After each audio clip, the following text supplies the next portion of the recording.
In a world where space and time are intertwined, one man dared to challenge the status quo. His name?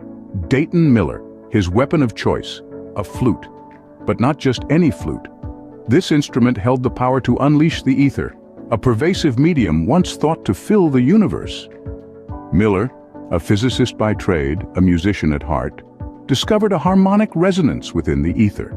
He found that his flute, when played with precision, could manipulate this elusive medium. His melodies, a symphony of science, had the potential to shift the very fabric of reality. However, a sinister force lurked in the shadows. The Einsteinian demons. These creatures thrived in the distortion of space-time, causing chaos and disruption. The world needed a hero, and Miller was ready to answer the call. With his flute in hand, Miller played a tune that echoed through the cosmos. Each note, a shot of pure ether, struck the Einsteinian demons, dispelling them back into the void. The world was saved, not by a warrior, but by a musician, a scientist, a man with a flute. Remember, in this universe of wonder and mystery, sometimes the most unlikely heroes make the biggest impact. Keep your mind open, your heart brave, and who knows, you might just find the ether within yourself. So here's to Dayton Miller, the flute ether master. His melody still resonates, a testament to the power of harmony in a chaotic world. In a world where space and time are intertwined, one man dared to challenge the status quo. His name? Dayton Miller. His weapon of choice? A flute. But not just any flute. This instrument held the power to unleash the ether, a pervasive medium once thought to fill the universe. Miller, a physicist by trade, a musician at heart, discovered a harmonic resonance within the ether. He found that his flute, when played with precision, could manipulate this elusive medium. His melodies, a symphony of science, had the potential to shift the very fabric of reality. However, a sinister force lurked in the shadows. The Einsteinian demons.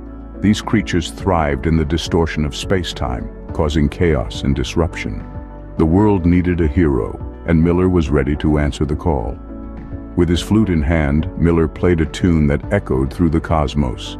Each note, a shot of pure ether, struck the Einsteinian demons, dispelling them back into the void.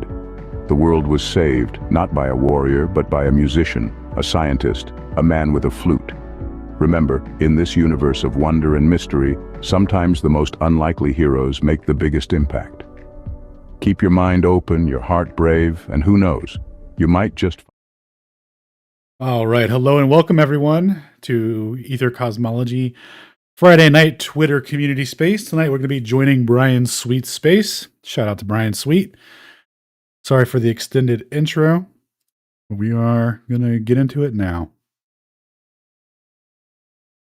Roller coasters use magnets. The top thrill dragster in Ohio, Cedar Point, to like accelerate super duper fast. It just like activates magnets in a path and at the right timing.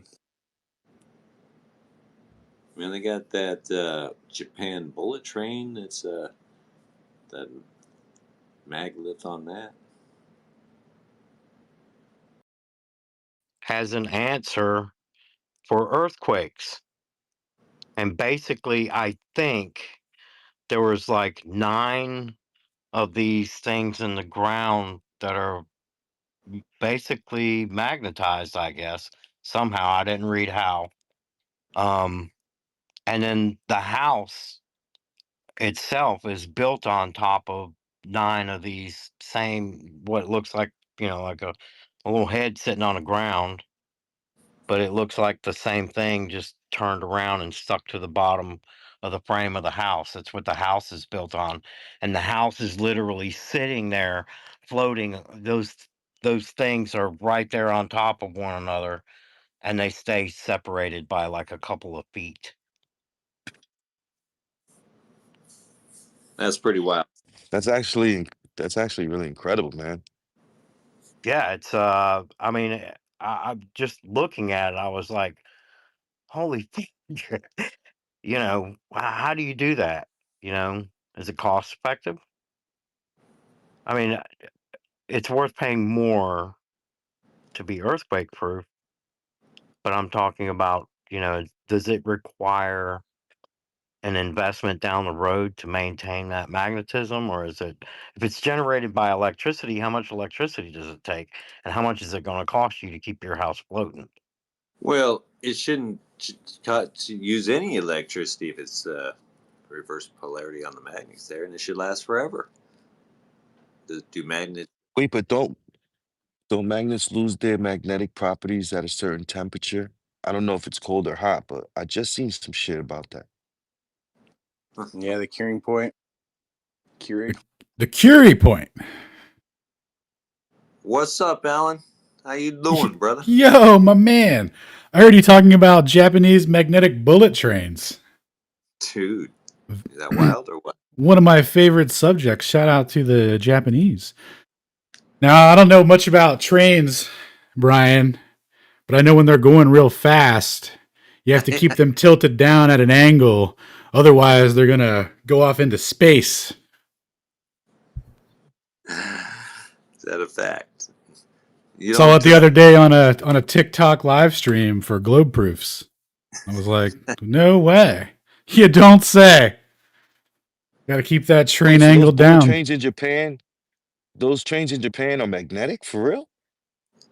Hell Yep. yeah, and they be speeding by. They're some of the fastest trains in the world. So you're saying while a train is going super fast, would actually pick up its nose, somehow has to dip its nose to fight the or go Dude, around the Earth curvature is going out from underneath the trains. It's just going too fast. So they have to tilt it. They have to build the track at an angle. It's at a perpetual curve. You didn't know that? Ooh, but you're not accounting for refractivity, which actually bends that magnetic field right over that curve. Is that what happens? Oh, it gives it the appearance that the train's traveling linearly, but it's actually going around a ball at a constant velocity of like infinity. But actually, Lorentz transforms the rail. Dude, I was just thinking, I was just thinking, did I just get Lorentz transformed right here? Did you just let Lorentz transform me right here? What up, Dude, fellas? you know when you hypnotize someone, you're like, did you just hypnotize me, bro? Like, did you just Lorentz transform me out of the lab frame? God damn it! Transform me back in. Damn it! I think they call it. I was just thinking about that the other day. I was reading up on it. They really convinced people that, what is it, the relative motion of the Earth physically contracted a device. Like it's there, bro. Check this out. Never measure it with anything. Check this ever. out. Don't Check worry this about out. Not only do they say that it physically contracted the device, but there's actually no official proposed mechanism. Like, did the molecular structure, is it compressing? What's compressed? Like, how is it? What's actually happening? No one's ever even, tried to put like a solid answer. Now you can like Wikipedia some stuff where some dude will be like, well, I mean, it's a function of the magnetic wave compression field structure. Blah, blah, blah. Like, okay, dude, where's that? Like, where's the actual mechanism though? Like, where are you guys actually claiming that? You won't find it. It's just a vague apparatus contracted. No direct observations of this shit. Nope. You have to assume it because you're already contracted. It's the most ad hoc thing ever. Imagine if they were like, where's your measurement of flatness? And we were like, well, the Earth's actually so flat, you can't measure it. It always measures a curvature. Like, so flat. They would literally call us retarded. And we're just like, oh, well, Well, I can't measure it. There's a perpetual flatness. That whatever measurement I have will just appear as if flat. I can't possibly find the curve that way. You know that. It's so flat, it measures curvedness. Dude, it's so flat. It just appears curved. We're like, oh. Like, we should just totally try that on them. Is there any glob lads here? We could do reverse rhetoric arguments. Dude, someone made that meme that's like the globe model. The motion, you'll never feel it, but it's there. Like curve, you'll never see it, but it's definitely there. And then what was the other one? It was some other thing that goes along with nullifying all your senses and being retarded or whatever. Yeah. Actually, I think we got a Globey requesting Mike. I'm pretty sure he's Glober. Earth ecumenical? I don't know how to say that. I'm just there. I didn't even know there was fucking people that believe round Earth left. Dude, you talking about They all rounders? became flat earthers. Roundies? The rounders. Let's see. Did we get him up here? Is that Earthy from last week? I put that magnetic house up there in a nest. If anybody's interested in looking at it. Yo, what's up, Ken? What's up, Stone? What's up? You were talking about how they take empirical measurements and throw them into a convenient mathematical abstract reference frame and, work their magic and bring it back to replace the empirical data. Earth is flat. Earth isn't moving. There was something like that mentioned. Sounds like someone might have done his homework. So you guys believe the sun's rotating around the flat Earth? This is how these guys operate every single time. Man, this guy gets I'm a triggered. flat earther. No. Give him a Incredulity chance will get now. you I think he's fixing to wow us Flat with his Earth, acumen bro. and his I intelligence. mean, Flat he Earth is started off with crazy, something bro. great. He's just started off with the greatest thing. We don't detect no motion. So you're saying, do we think that the sun is going around flat Earth? But you fucking think that we're rotating at 1,000 miles per hour while following the sun at what, 66,000 miles per hour, while the sun is barrelasting through space at 666,000 fucking miles per hour. But we can't detect no motion right now, even while we're talking. That's what you fucking believe in. It was 1,000 miles spinning, 66,000 miles orbiting the sun, and 500,000 miles chasing the sun. While the whole solar system is going around the Milky Way at 1.2 million miles an hour, while the Milky Way shoots away from the Big Bang at 600 million miles an hour, while the 670 million miles per hour. Yeah, while the whole Beautiful. universe expands at 4 times the speed of light, and that's why it's dark outside. But yeah, dude, we're flat earthers, and it's funny. Dude, Flat Earth, That's flat why it's Earth, dark flat outside, Earth, dude. flat Earth, flat Earth is cool. Flat Earth is Broke his real. brain, Wow, Brian. wow. So, I mean, just to quote your boy Einstein, right? He always said, he came to believe that the motion of the Earth cannot be detected by any other optical experiment, though the Earth is revolving around the sun, right? So if you want to just believe, that's cool. If you want to say Einstein is retarded, I'll sympathize, but your belief doesn't allow you to have that position. So it's Earth is flat. Acceleration isn't real physics. Hey, Relativity isn't real. Did you do any homework? So hey, Earth guy there. So are you going to do anything better than that? I mean, if you got something, we'll discuss it. What do you got? You don't feel the Earth moving, retard, because there's nothing relative. It's at a Don't you remember constant this guy speed, from so last there's week? nothing relative to feel. Of course, you're not going to feel the Earth moving. It's fucking going at a constant rate. There's no change in I acceleration never said of anything the Earth. about. I never said Yes, it anything is. about feeling. I Rotation didn't on say we its were axis feeling is it. constant acceleration. One Revolving around I the never said sun anything is about constant feeling movement. acceleration.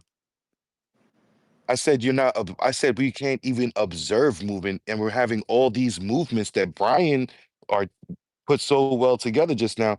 We don't see none of that shit. Like if you look up right now, you don't see that we're spinning 1,000 miles an hour while chasing the sun through the fucking universe, dude. It's just not happening. What the These people fuck? use Are the you fucking stars. retarded, bro?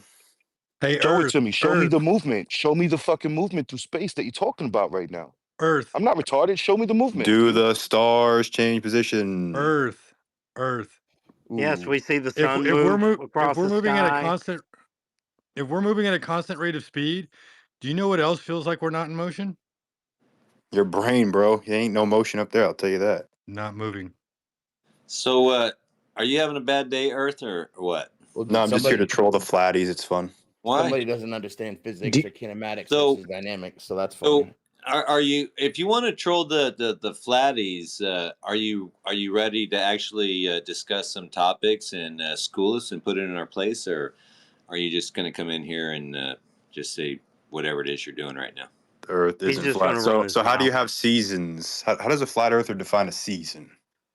And temperature. It's actually getting warm out now in the northern hemisphere. I'm so excited. Can you explain how that's happening? The sun moves differently. It goes. It has different orbits. Does it like move in a vortex, like kind of like like in a Well, weird when the sun circular comes off the elliptical Tropic pattern? of Capricorn and makes it back to the equator, that's our spring equinox. And then as it moves to the Tropic of Cancer, that will be our summer solstice in June. And when How it does moves that back to the physically equator work? again, when it moves back to the equator again, that's the fall equinox for the north. It'd be the Well, spring equinox for the south. well, the sun's moving, not the Earth, so we see it moving. Right. Right. You see the sun move. We see the moon move Oh, across so the Catholic the Church sky. was right. It We see is a we geocentric see the model, right? stars move across the sky. You don't see the Earth moving. You have no reason to believe it does. You can't measure any motion. They've tested. They can't detect motion. I know the last time you were in here, you got cooked pretty well, and you might still be reeling from it. So you're deciding to be a clown this time. I'm excited to see like when we go to the moon again. Like I hope they do like an actual like long-term vision of the Earth so they can show it literally Wait, rotating. when is that taking place? Didn't they Planet, push it out planet like another rotating. year? They keep on putting that off, and you want to know why they keep putting that off? They can't get past the deadly radiation Van Allen belts there. Is the moon flat? They said they lost the technology and they can't build it back or some Wait, shit like is that. the moon I'm flat? not sure. I don't know. I've never been there. Is the sun flat? I don't know. I've never been there. You only see one side of the Well, moon. if The the moon does Earth is not flat, then why rotate. wouldn't I they be mean, flat too? how do you know if it's not flat? You only see one side of the moon. You've never seen the other side of the How do you fucking know the moon. Earth is flat? It You've only doesn't been rotate. seen one side of the Earth at one time. You can't say that. How do you right? know if the moon is round or 'Cause there's flat no if you measurable only see curvature. one side of the moon? No, there's literally a dark side. I mean, You only see one side, and anything else than that, you have not seen for yourself. You've only that's taken right. someone's word on that shit. There's a You're dark taking side. someone's Yeah. word on that shit. If you're gonna take someone's word on it, Telescopes have photographed the dark side. Bro, you don't know anything about don't your own know. cult. You don't know anything about your own religion. I'm glad you admit you're in a cult. Yes, you are in a cult. No, I It's said very you don't know pathetic. anything about your cult. That's why The Brian had flat to give you all Earth the is numbers. flat. Yeah, we The broke Earth your brain is again. flat, bro. I mean, Let's let real people talk here. What's this guy doing, man? I don't know, but yeah, dude, you guys want to go over some real super flat stuff, like some that real flat? Some evidence, some mutually exclusive Yeah, dude. observations, empirically repeatable science. Sure. So I don't know what you guys talked about last week when Stone was on, but did you guys know homie took a measurement of the sun that showed that it's set above the horizon with like 70% of its light above the horizon? Did I do that? Dude, Stone. is that the? Oh wait, yeah, I did. Was that with the door that when you were doing with your door? The same. Because I saw you go in there that one time, But that was his back in window. October, November. shadow. You know, from it like an August measurement. Like no. This is another one we did in February and followed up with a whole new set of data, fully quantified, measured out the yang. Got a little video on that one too. And we took it over to the clubhouse for a while to watch Coffee choke and puke on it for a bit, and it's been fun. Yeah, I'm gonna put I'm gonna put a link in the pill thing, and then a couple of screenshots to supplement showing the angle measurements. If you want to go over those, Stone, to show the lads one of the many triangles as of recently that shows that the Earth is flat with respect to celestial bodies. Very cool. My big old pill up top is totally broken though. I can only ever see 2 posts that are up there for some fucked up reason. And it was like this last week too. you can only see 2 posts up. Yeah, I can only scroll back and forth between 2 posts. One by Von Conspirador 7 minutes ago, and one by Freeman from the 18th. Japan is the technology, yada yada. And I hit the arrow and nothing else happens. I only can see those 2. It's Is it really just Stone? Can everybody else see? Hopefully it's just me. Shit. It seems to be working for me. What browser are you on, Stone? Can you try to swipe? Can you try to swipe it left or right? We're doing the brave thing. No, you don't swipe. I'm not on the phone. Yucky. Yeah, it sucks totally. But I can, if you're posting it all, I can go check your feed and find whatever you're sending up. Yep. I think he said he put it in a pill too. Yep, I'm about to put it. Or the sun to the wall at a heading of 7.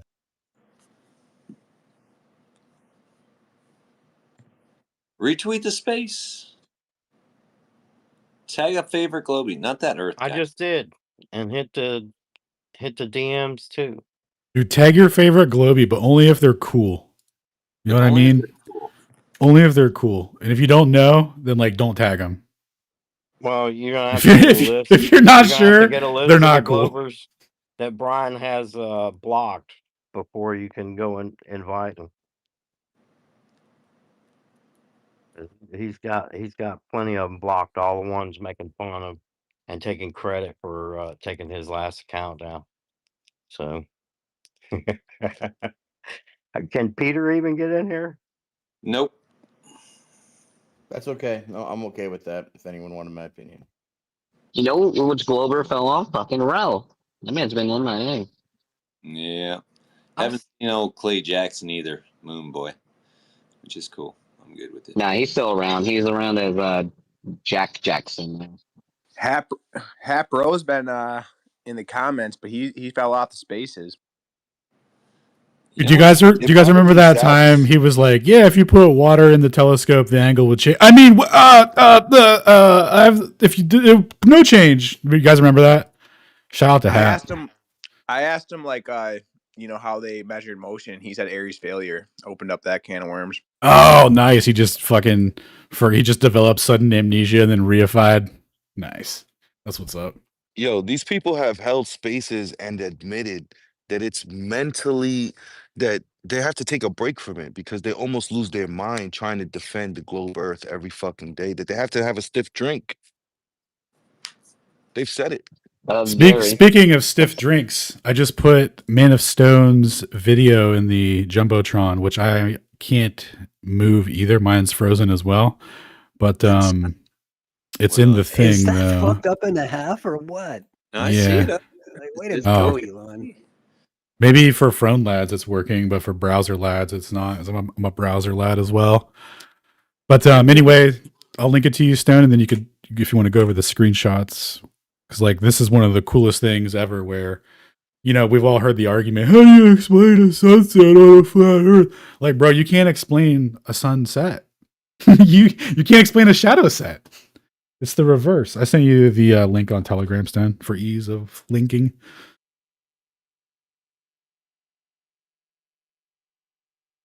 You know what's the wildest shit I noticed about this whole flat Earth situation, man?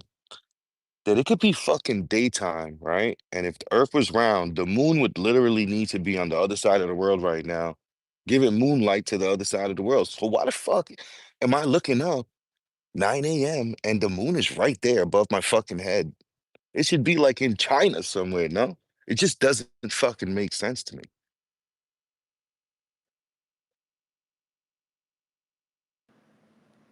Or how I can look at it in Arizona and someone in Australia can see the same damn moon at the same time. Just got to get the app, Phantom. Got to get the app, man. Wasn't there a rocket launch? Physical. Wasn't there a rocket launch Go fast. a couple of years ago when they saw the moon on the other side of the world or whatever? Yeah, it was shot up in Nevada, and during that time, the moon was in Australia, I believe. That's crazy. That was the Red Bull one, right? No, it was the Go Fast 2014 rocket launch. I got a video. I'll put it up top. All right. Well, hey, Alan, looking at the three pictures that Alan just put up, let's start with the one on the lower right, just the diagram of the room in my house. This is where it all starts. Over on the left in that diagram, you're looking at the door. It's labeled at the left side of the diagonal line. Over to the right side of the diagonal line, where the light coming through the window in the door is hitting the wall. And the camera, which you're going to see in the data in the adjacent picture, was about 3.5 meters directly to the left of the spot where it hits on the wall. So you're kind of in the middle of the room there, about 1.5 meters, 2 meters from the window above, which is actually to the north, as you can see. And so that's about all you really need to know about the location. That the door faces out due west. My house is actually pretty locked up with geographic north, as fate would have it.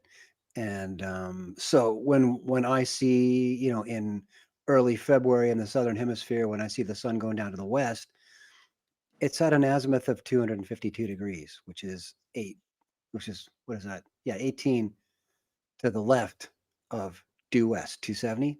So it's at 252. Everybody tight on that? And so then you might want to bug over to the image number 2 and look at the actual data there. What I'm doing is I'm producing a graph from A to B to C to D. This is all going along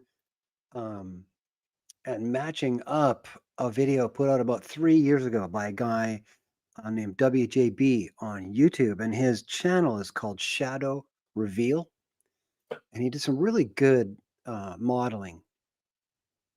One model to the other, of course, Globey versus Flat Earth, on what things would look like in case of a sunset, where sun's going down in the west and the light is hitting things off to the east of the sun, of course, in its trail. And he has a facade of a house very much oriented exactly like mine, with the window in the west wall at a given height, call it 3 feet, if you will, doesn't matter, at the base of that window in his model.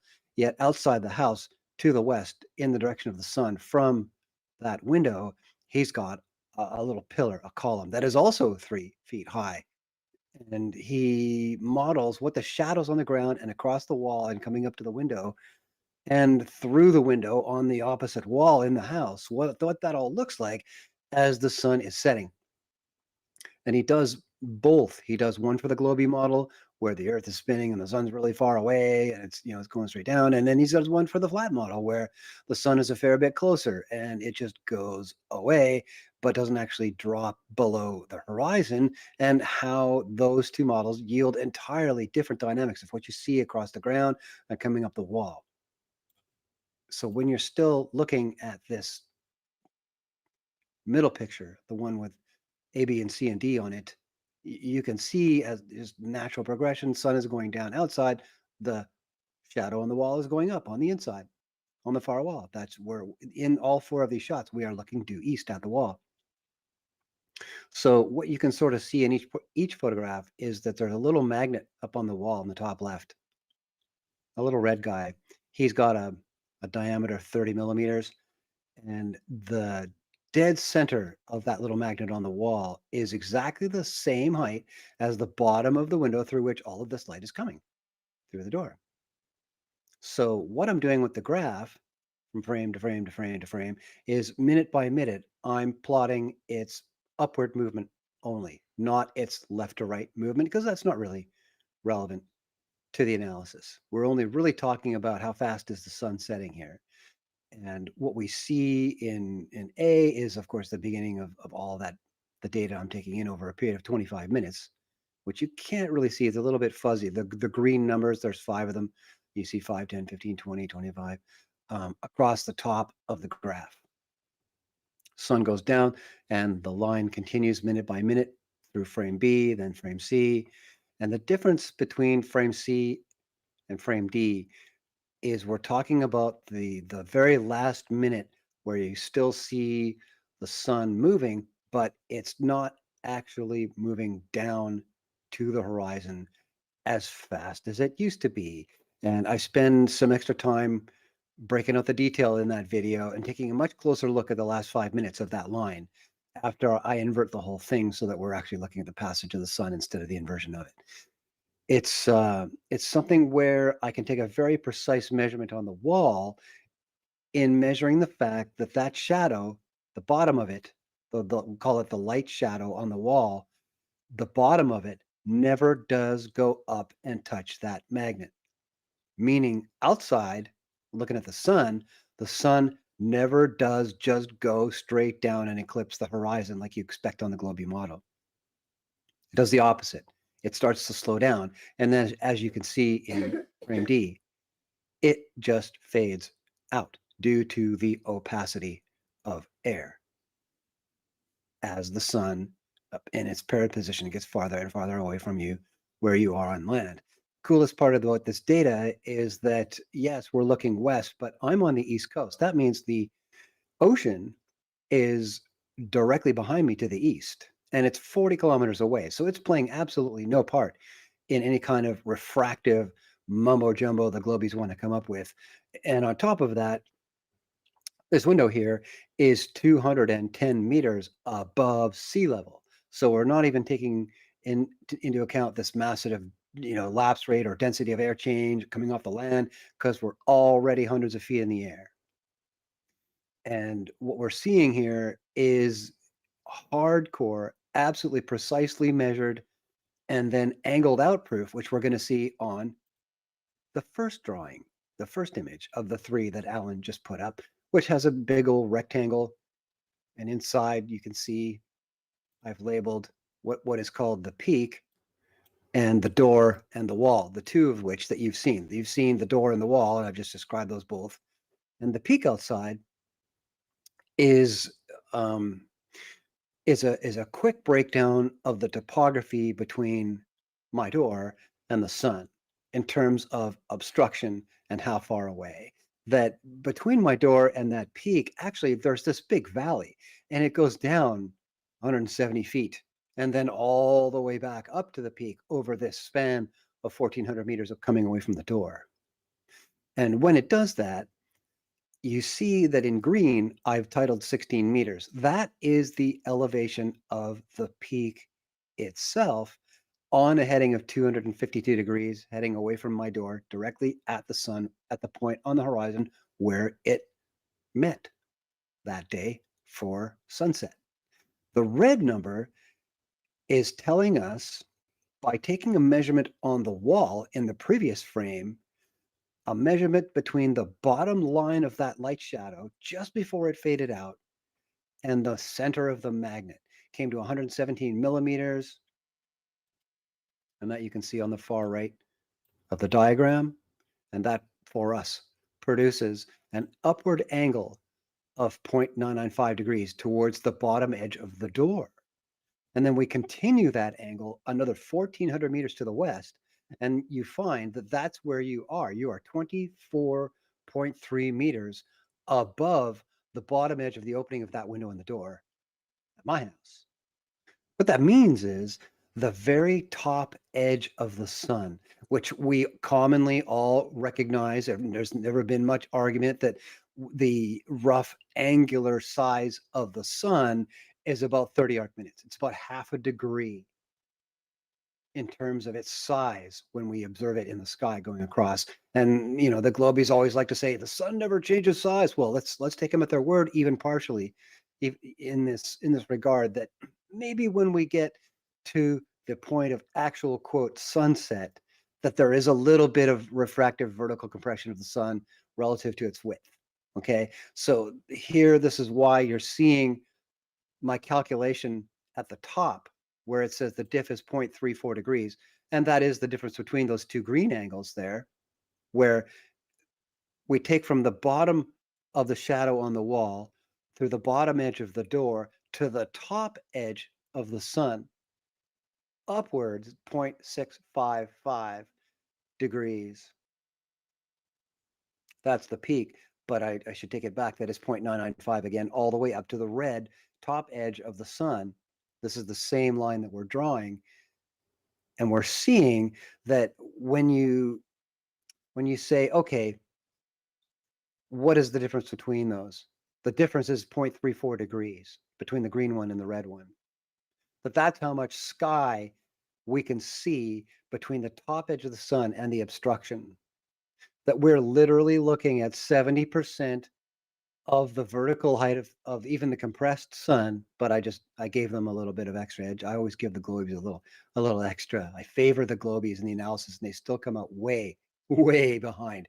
And this is another quantified analysis which shows that there's an 8.3 meter stretch of sky, vertically speaking, where we are still seeing the sun as it fades out, evidenced by it fading out on my wall.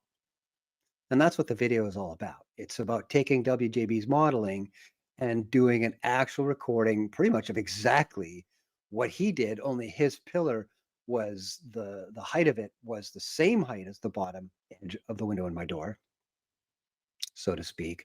But in our case, we're giving the globies an extra 16 meter height at 1,400 meters away edge. We're giving the globies an extra 5/8 of a degree head start on will the sun set or will the sun just fade out per our model as opposed to theirs. And everything that I'm showing in terms of these measurements, A to B to C to D, like you're seeing in the previous frame, absolutely confirms which model you're looking at. And I'll leave it there and see how you guys are doing.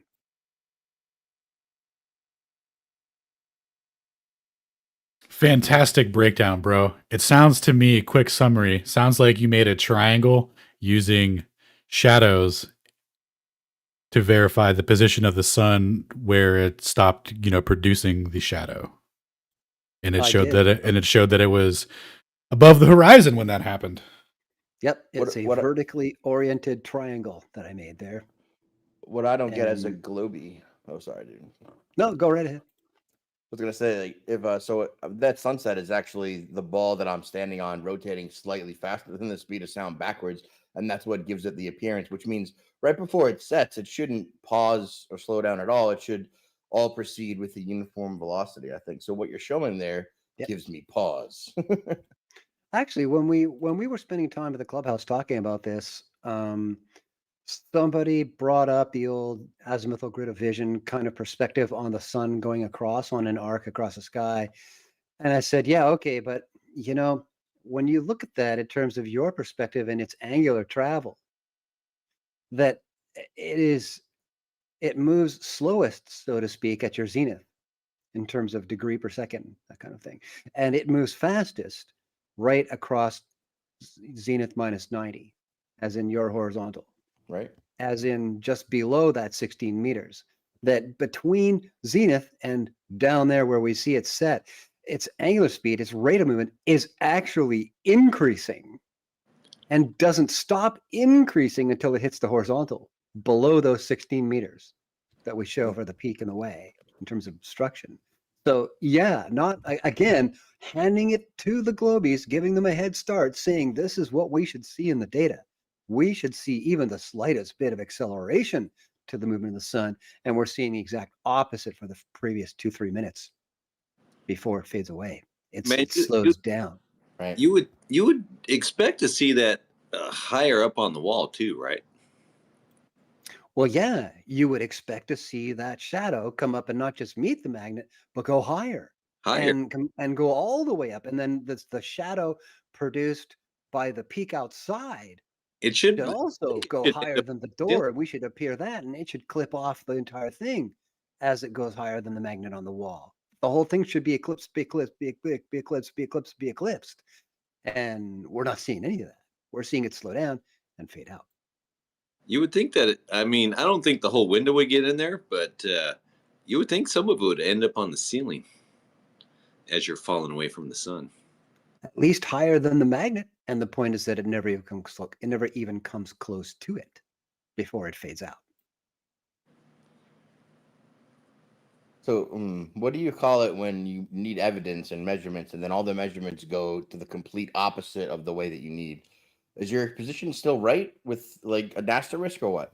Nullification. And death.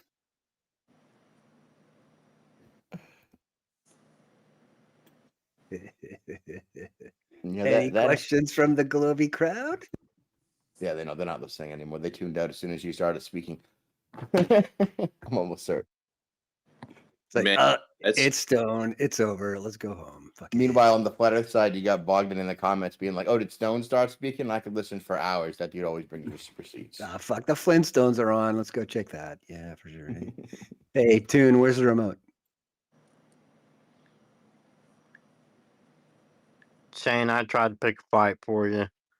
They all just dude, they all just come at me and tell me you have them blocked. He has me blocked. What did you do to get blocked? That's the first thing I said. I think Bjorn came back and said, "This is all I said. I didn't say anything." I was like, "Yeah, okay, whatever." I didn't feel like looking into it. About me blocking Bjorn? Is that who's blocked? Oh, I definitely have Shane. blocked. Shane's got people blocked. And when I put his challenge out there, they all come back at me. They come at me like, why are you coming at me for? He's the one with the challenge. But yeah, I guess you got some of them blocked. Oh, well, so dude, I remember Witsit gave me some wisdom on that. He was like, one day I was arguing like 7 times back and forth with a dude with 7 followers who nobody ever reads response for, and I was like, what am I doing with my time? And I was like, oh, yeah. So like when a dude comes back 6 times with nothing but dog shit, you definitely get blocked, right? If you challenge and have ideas, dude, I will definitely keep engaging with you. There are definitely Globers out there who keep coming back, right? But if you're just retarded dog shit, you don't have time for that. Especially if you have under 100 followers, I really couldn't give a shit what you say, right? So there's that. On the other hand, if you want to debate me, I will definitely unblock you. But people like Jason Bjorn don't want to debate me, dude. He just wants to. Can I say that really? Yeah. Well, the thing is Okay. that it doesn't really matter because I'd have to be the one to unblock him. So he needs to be really serious. And, No, Shane can unblock him and well, debate him, on either cause or YouTube, wherever. Well, dude, if you the want to do original it here. Well, the original post I put out says debatism specifically, so that's problematic at this point. We didn't know what would happen, so I guess it's the platforms up for debate. I mean, I don't care where it is, dude. I just want an opponent to debate maps, and nobody will touch it. If you remember, Craig FDFE pretended to accept and then weaseled out of it like a little chicken shit. So yeah, that was weak. He was quickly like, "I agree, you have the right position, but fuck you." I was like, "Okay, that's it." I want to talk about gravity. Didn't he? Interesting argument, or whatever. Yeah. Didn't he end up talking about gravity? Yeah, but Ken, if you have anyone who seriously wants to defend the position, I will definitely unblock them. Just let me know, or whatever. If you want to be my secretary. Hey, I'm gonna put the tweet out. I'm gonna put it out. I'm gonna say Shane has said that if anybody wants to actually debate and not just be a troll, he will unblock you and see who responds. I wonder how many of them I have blocked. I haven't done a count in a long time. But they gotta come in this debate.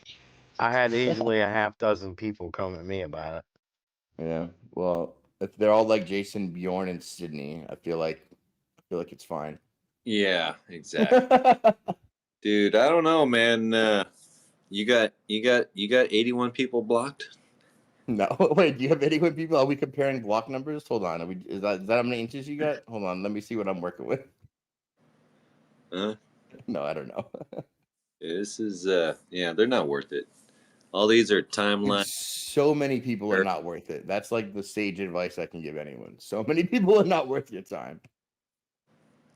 It really isn't. Like you said, man, once they give a couple stupid responses, it's like mute at least. But after my 5th account, it's definitely the block. Fuck them. They never come in here. They never say anything intelligent. I'm sure each one of them is like, victory. My argument was so sound and logically coherent that he had to block me. He was disgraced. And it was like, have you considered that you're retarded? And that your both responses have been retarded. And that when I responded with specificity, you didn't understand any of the words, further proving that you're retarded. They have not considered that. Yeah, I know. Then I'm like, okay, then you're Which it makes sense because, as they are retarded, they wouldn't know that they are retarded. Yeah, it's an interesting conundrum. Yeah. So catch-22, but if you're in the contracted frame, would you know you're contracted? That is the old paradox. Damn it. What's up, Flats?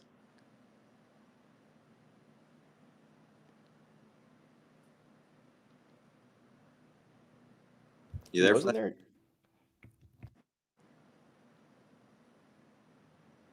Moving on. What's up, Vaughn?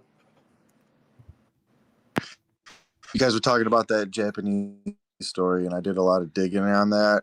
First saw it because I was pretty interested, and I just wanted to say I dropped up there. It's an AI rendering, and it's not a real story. What are you talking about?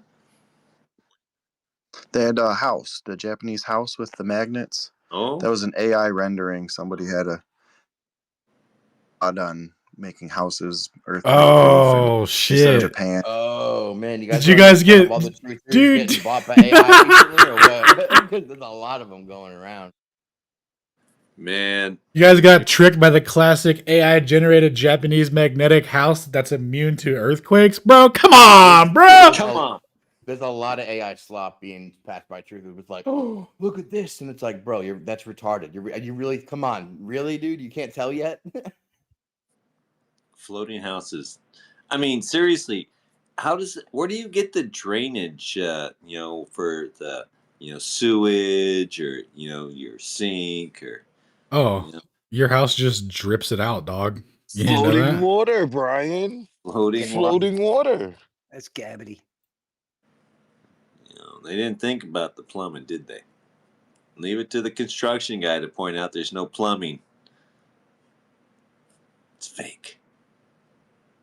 Are you there, Flats? Yeah, I'm here. It was a long ago question. I sent Kent a DM about it. So, Ken a DM about it.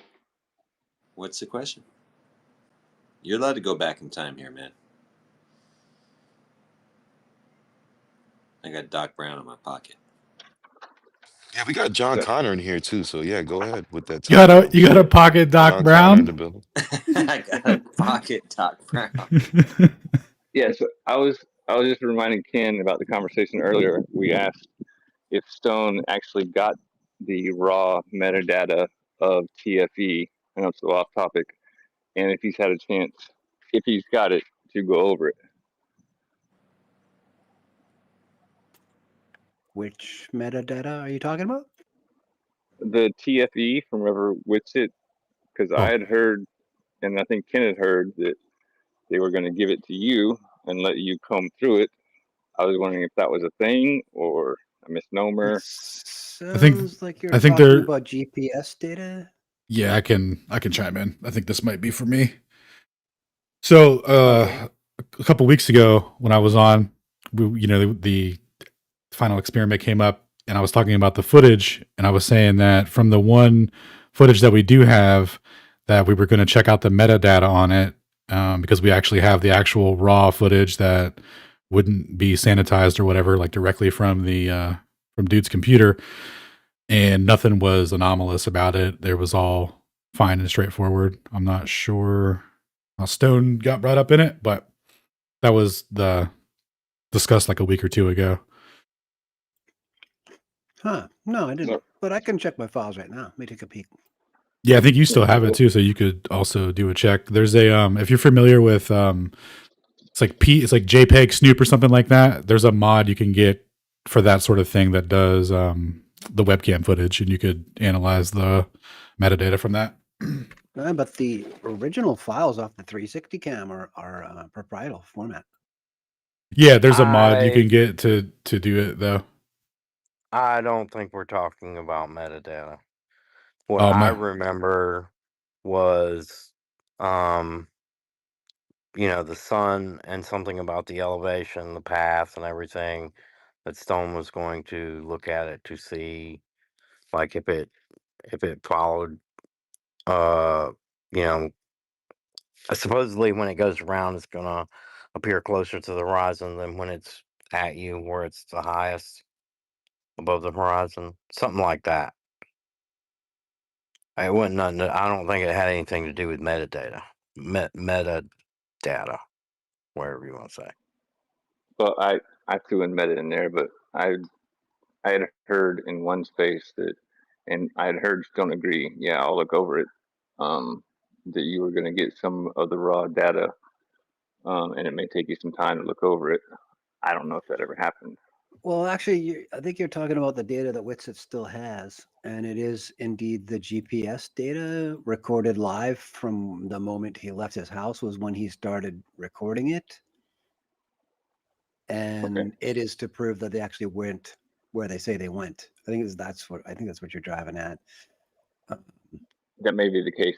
Have you got that? Or well, no, Witsit has completely dropped the ball on that one.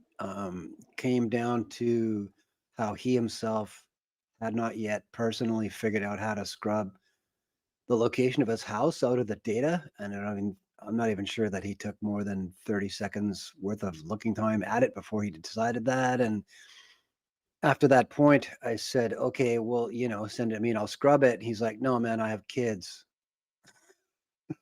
I couldn't possibly take that kind of risk. And I don't know how really to respond to that. I mean, the obvious point is the obvious point. You can't argue with that. But then there's, how likely you think it might be that someone like myself would completely trash his reputation in doxing Witsit. I mean, Yeah, I mean oh you're my across the God. globe. You're I across have the globe spent from him. I have spent years trying to achieve some sense of legitimacy in the eyes of the public, and it's just absolutely an absurd thing to consider, if you know what I mean. Not from an egocentric point of view, but simply from a facts is facts.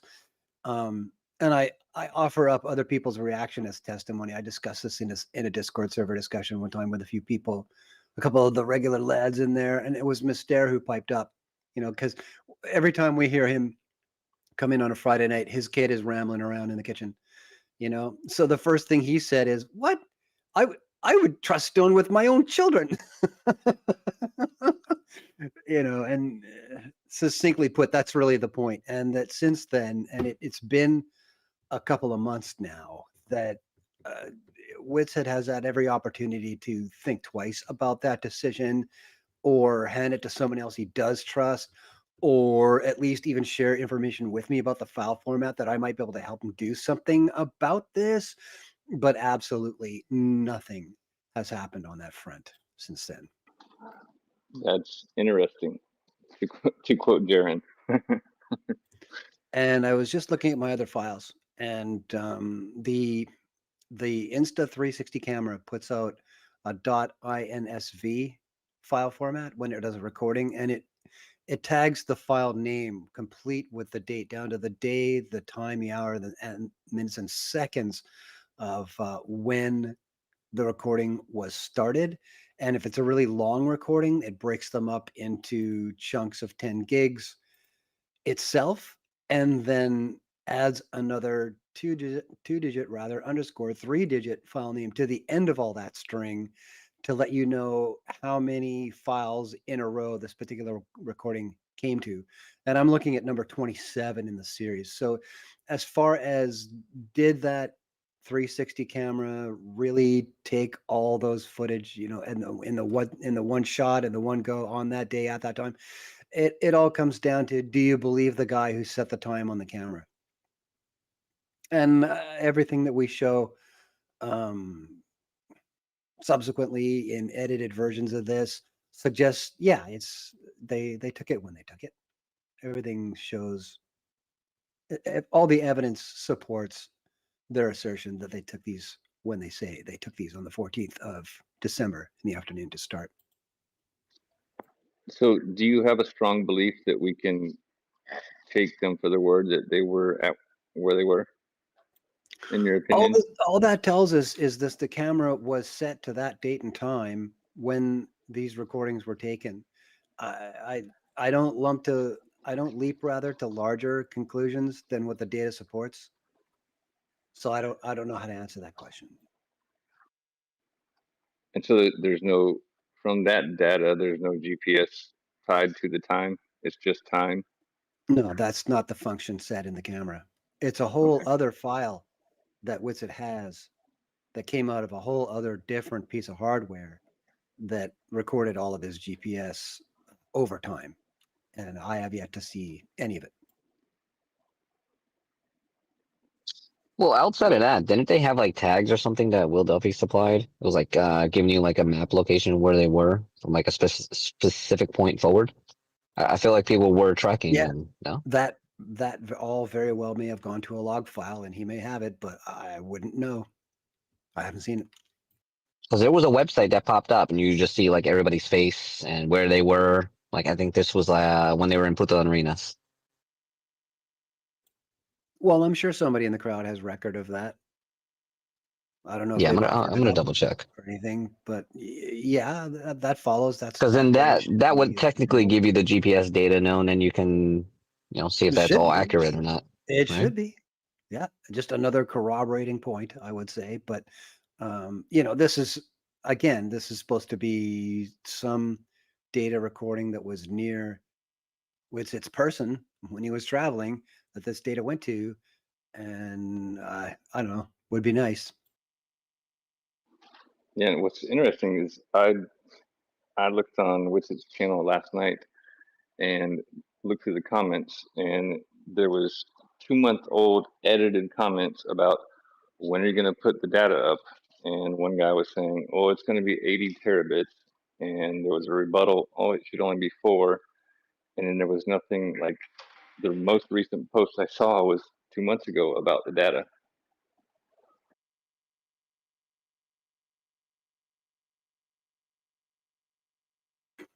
What do you fucking do? Yeah, so now we're left to explain what is this anomaly with the 24-hour in the south. Well, no, dude. You know that all of a sudden they found like 7 other recordings of 12 other people having all been recorded for 24 hours. Right? Wasn't that weird? All of a sudden, it was evidence everywhere, dude. It wasn't even them anymore. So even if you dismiss everything, which is silly, there's tons of it, dude. And when like everything Yeah. they saw was real, but like even if you dismiss it all of a sudden, all of the stations have 24-hour TAMs of the whole season, dude. So there's like 7. Do we think that they're all fake now, or do we just? Yeah, I don't know. It's like we scrubbed or they, whoever scrubbed and looked for. There was no 24-hour video in the No, I'm south. with you, And man. now There's 8. some fuckery going on ashore. Nobody could find shit, and then all of a sudden it was everywhere. Like I'm with you. All right, that's suspicious. But do we think that the fuckery is with the not being there, or the haha being we're gonna all pretend that it's not there and try and deny it when it's really been there the whole time? What do you guys think? Well, I can't deny it because I've been there. Yeah. So I mean, shit, if I'm being honest, since he said, what do you guys think? Since it happened, I said it doesn't really put a punctuation mark on anything. It just, it raises more questions. And I'm going to stand on that. How dare you stand on speculation and not knowing Yeah. and fully admitting that and embracing it? You must know everything about the sun down to how much it weighs. Well, technically, I need to explain everything about all stuff ever to exist always at all times. And that's typically the standard that we're held to. So fuck, dude, Alan, it's good to see you, man. It's been What's a while. up, bro? Feels like a Flat Earth Friday. Yeah, no, but I've got to explain everything that ever occurred, ever, at all times, well beyond my life, whether, beyond its extinguish, when they stuff my candle, I'll explain that shit too. All the way to, did Copernicus, I'm not even going to get into it. Fuck Copernicus. But yeah, man, no, I'll stand on that, for real. Fuck Copernicus. I don't think it's an unreasonable position for me to take. Fuck them all, dude. If we have a T-shirt person in charge of things to put on T-shirts, yeah, that's a bumper sticker I'd like. Fuck to sell, Copernicus sure. seems like something we could definitely market. All right, hey, I would like. We're gonna have to split this. We're gonna have to split this 4, 5, 6. Wait, 7. Fuck, now 8. It's not gonna be real profitable, but we're all gonna get some shekels. Well, I'm gonna need 2 fuck Newtons and 1 fuck Einstein while we're at it, though. If you rub them together, you get quantum gravity.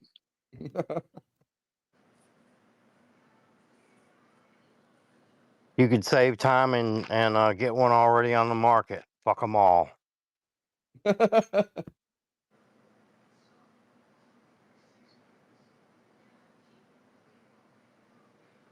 fuck them all and let God give them haircuts.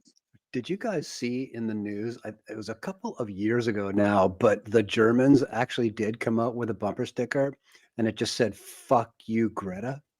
Did you guys see that one? I did see it. Are they allowed to do that? That's badass. Well, what's funny too is she actually had to delete her climate alarmism tweet, so people have framed it. She was like, if we don't act in 5 years, it's going to be over for everybody. And I'm autistic as fuck. My parents are exploiting me. Rip. Dude, there's nothing worse than when your parents exploit you for money and emotional manipulation for marketing techniques. I like when you say that you're artistic as fuck yourself to other people. It's like a self-defense mechanism. and it advances them saying it's you or whatever. You're not wrong. But do I have a speech impediment? And I meant to say artistic as fuck. That's the hook. I think Greta is chromosomally impaired. I agree. Yeah, two pairs of that 23rd or what? Got that pesky Y hanging around. Might be the missing link. It's hard to tell. How dare you?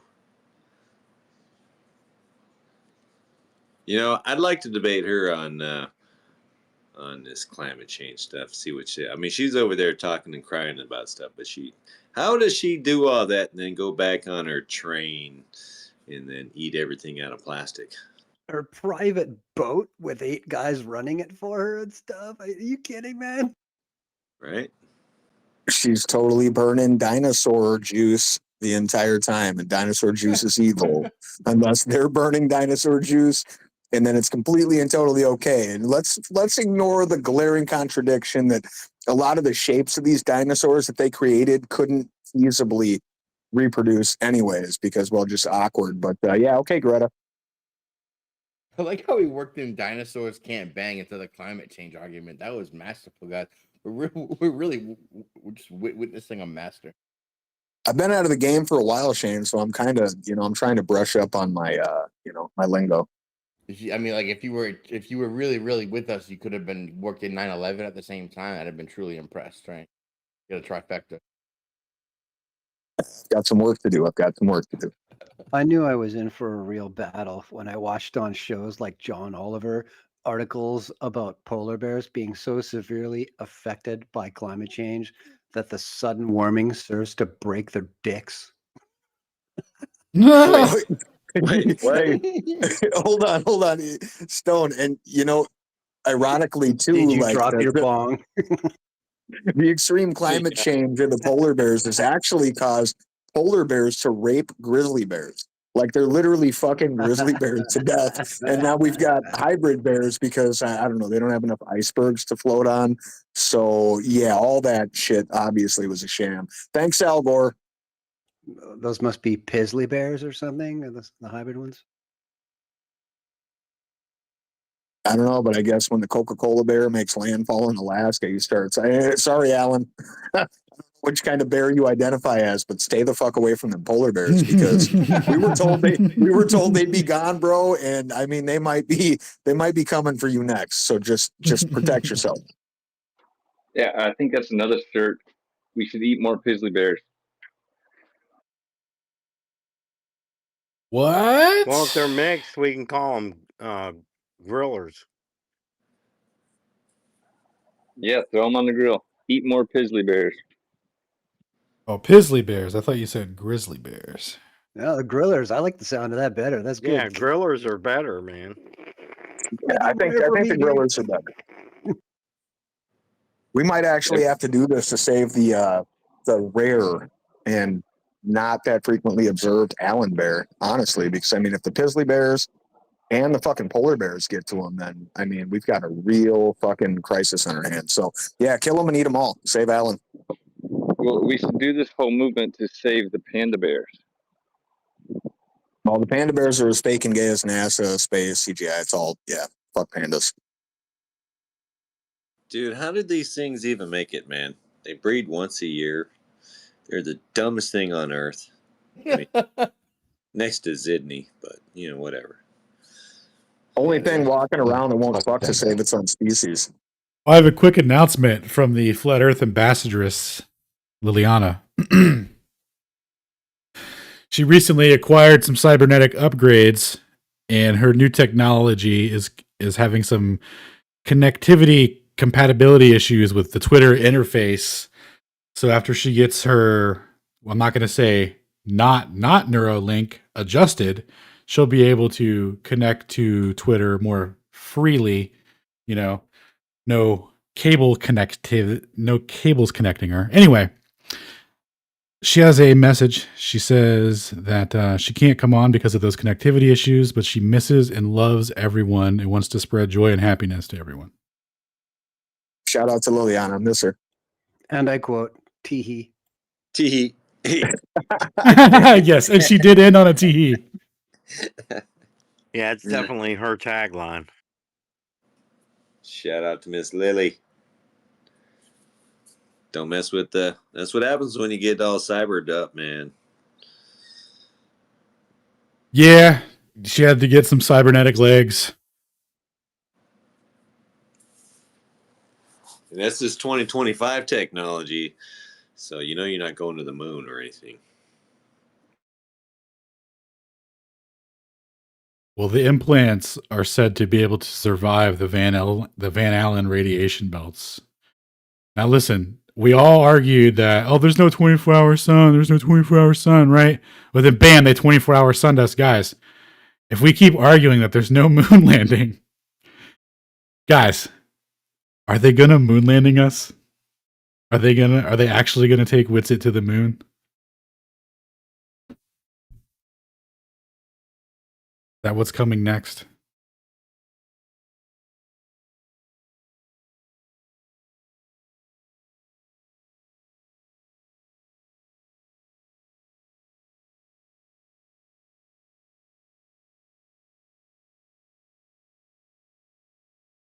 Is anyone speaking right now? I hear laughing emojis, but I don't hear anyone. Did I just get Twittered?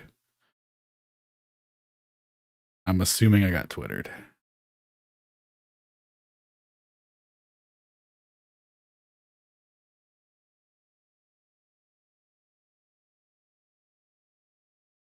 I was going to say you were hearing laughing emojis. So, Alan, what did you put in your bear teeth? dude, if you're hearing the emoji, Dude, no way. It's been so long since I've used Twitter. I actually thought that it would just work and there wouldn't be a thing where I would just mysteriously stop hearing everybody and talk to myself while looking at crying emojis popping up.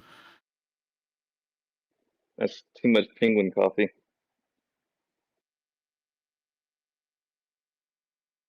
You said hearing emojis. We was wondering what you was smoking. Oh, hearing, seeing, tomato, potato, as they say. Some people say Tomato, potato. Is that what you said? yeah, like pumpkin and orange or whatever. Dilation, contraction. Yeah, comparing pears to asparagus. Circles to spears.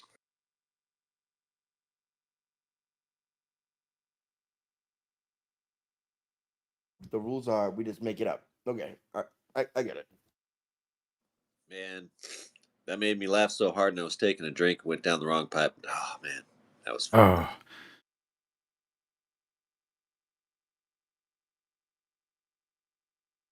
Dude, what happened? Yeah. What happened to like Go Flirt ahead. Free February, and then they were like, "Oh, they just all quit." After that, nobody ever came back or whatever. I think that was just a meme from a guy that is like incoherent. Yeah, but that describes all of them, and they all kind of did that. Touche. Chromosomal balance. I think Stone Sanderson, I might have to start using that frequently. Are there no Globers here on? Dude, like, I don't want to have to go to TikTok, dude. That's what I was saying. Are there no more left here? They all been conquered? They're all just scared. Where's the Flurfurter when you need the Flurfurter? Should I tag it? Dude, I just did a video on logical fallacies that had Galtrax school me a little bit, and after going through like the top 15 of them, 92% of everything that we've ever heard anyone say is logically fallacious. Like, I literally went through them, dude, and like every response that we've ever gotten is one of these fallacies. So you guys should check that out. Hit us with some examples, bro. What do you got off the top of the dome ski? All right, hold on. I was gonna say you just short circuited him. Give me a sec. I think I know what's happening here. He's doing breathing exercises. Yeah, we all know what's happening here. Nice. Training for the Winter Olympics again, Shane? Single ball kinematics. Let's see. What, let me find a couple of good ones because I put like 30 in here. Oh, since Hey Shane, can you up your input just a little bit? You've been a little bit weak, a little bit on the quiet side. This is the best I got. Yeah, okay. Lean into it. Go. All right.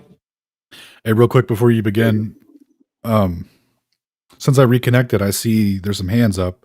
Senpu, Flat, and Nathaniel. If you want to get to those after Shane does this thing. Absolutely. I think we got a bumper up here too. Yeah. Yeah. Let's see, Nathaniel. Appeal to authority. Everything they say is appeal to authority. Hey, NASA says the Earth is round. There's no reason to doubt it. Hey, every major university teaches Earth is a sphere. Case closed. I heard that one just today. Renowned physicists have confirmed the globe model. They can't all be wrong. That's all appeal to authority, right? And then you go like, there's so many. They have like hasty generalization, which is a good one. And they say that all the time. They're like, hey, I saw one flat earther couldn't do trig. Therefore, none of them understand science. I think that's on McToon's website or whatever. And then there's another easy one was the red herring dude. They do this all the time. Like, oh, like why can't we see curvature at ground level? Oh, but how do you not know about satellites and GPS and how that always you can't even talk to me right now without having GPS work, right? The no true Scotsman, they say that all the time. They're like, no real scientists would ever entertain flat earth theories. They usually back up into this one 2 or 3 rebuttals in, right? After you like hit them 2 or 3 times, they're like, yeah, but no real scientist believes any of this shit, or like nobody will read any of the papers that you just put forth, or any physicist who doubts the globe model isn't a true physicist, right? Happens all the time. This was way more, dude. But like anything I've ever heard a Glober say, I put on this list. Eventually, it was like, oh man, it fits into this side of being logically fallacious. It's like a little puzzle. They need a peer-reviewed article saying it's flat. Which is retarded. So you're going to put this article up, and he's going to go like, so what's going on here? Well, Shane wrote a paper here, and it's looking pretty good. It says we're all stupid, and it's pretty convincing. Think they're going to publish that? I don't think so. We're all Wallen's just an engine. He's just a bridge builder. He's not an engineer. He's not qualified to speak on bridge building.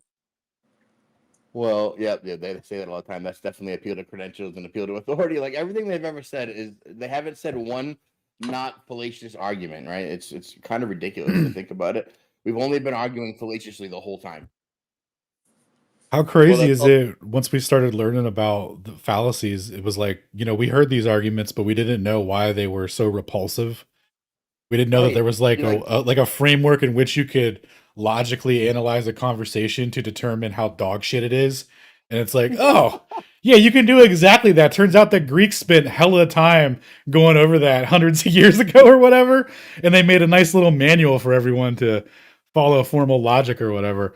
And you could go down the list of, this. Remember the same guys that said that they proved the globe? Well, you can like follow their logic manual to show that everything they're proposing for the globe is fallacious as hell. Yep, the whole thing. False dilemma. They use it all the time. You either accept the globe model or you're irrational, right? If it isn't round, then everything we know about science must be wrong. If you don't believe in the globe, then you don't think gravity exists? Dude, like everything they've ever said has fit into one of these categories. You don't think gravity exists? So what? Things don't fall? Yep. That guy earlier came in and did a classic one called self-defecating in public, right? Where you just come in and just like repeat yourself over and over again. That's a classic self-defecating in public fallacy. Yeah. That's the Earth guy. Yeah, that's what he did. Double shot of incredulity and ridicule all wrapped up there. Oh, dude. How about this one, right? It starts as a false equivalence, right? I question the accuracy of NASA's images. So you're saying everyone at NASA is lying to you? Not only is that a false equivalence, it's also a little bit of a what? It's like 3 things, I think. It's a stereotype and something non sequitur. Yeah, non sequitur. Right? It's like four fallacious positions all at once. It's kind of impressive when you get down to it and you start analyzing it. It's like, wow, right? Wow, how'd you do all 4 at once? The combo. Naturally.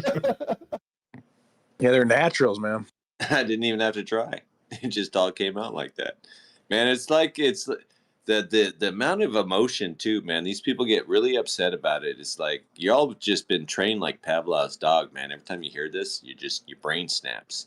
Ooh, yeah, that's because they're using the appeal to emotion one, which is definitely on here. Let's see. That's like, they're trying to goad you into making you imagine how embarrassed you'll feel if everyone laughs at your beliefs. Like just think of how much damage flat earth theories do to education and society. That's literally on McToon's website and why you went against Robskiba.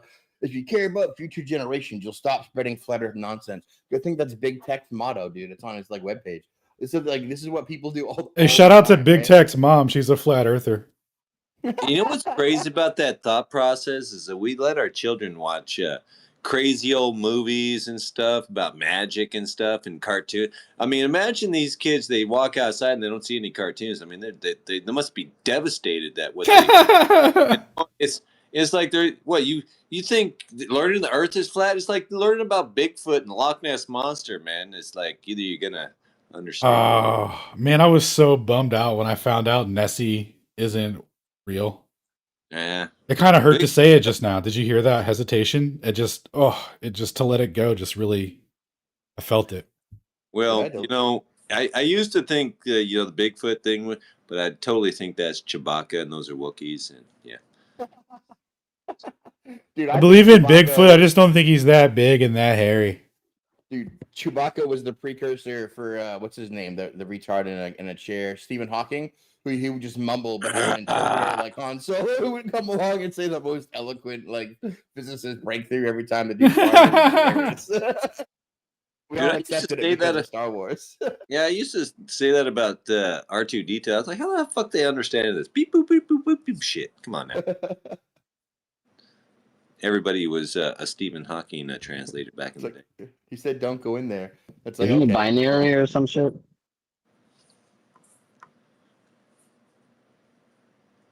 My mom's a what, bro?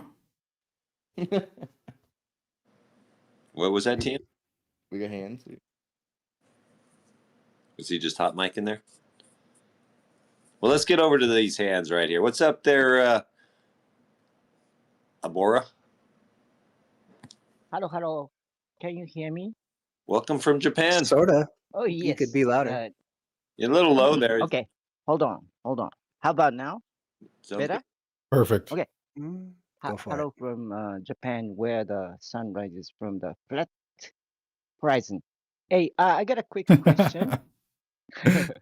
Hold on. Let's see. My question is, the when I talk about flat Earth in Japan, most frequently asked question is one of the FAQ is the flat Earth model is wrong because blah blah blah, right?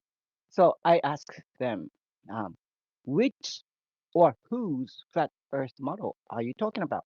And they just shut up because they don't really know that there's no like plausible flat Earth model that someone came up with. So my question is, what is your what can I say, favorite or plausible flat Earth model that that you recommend?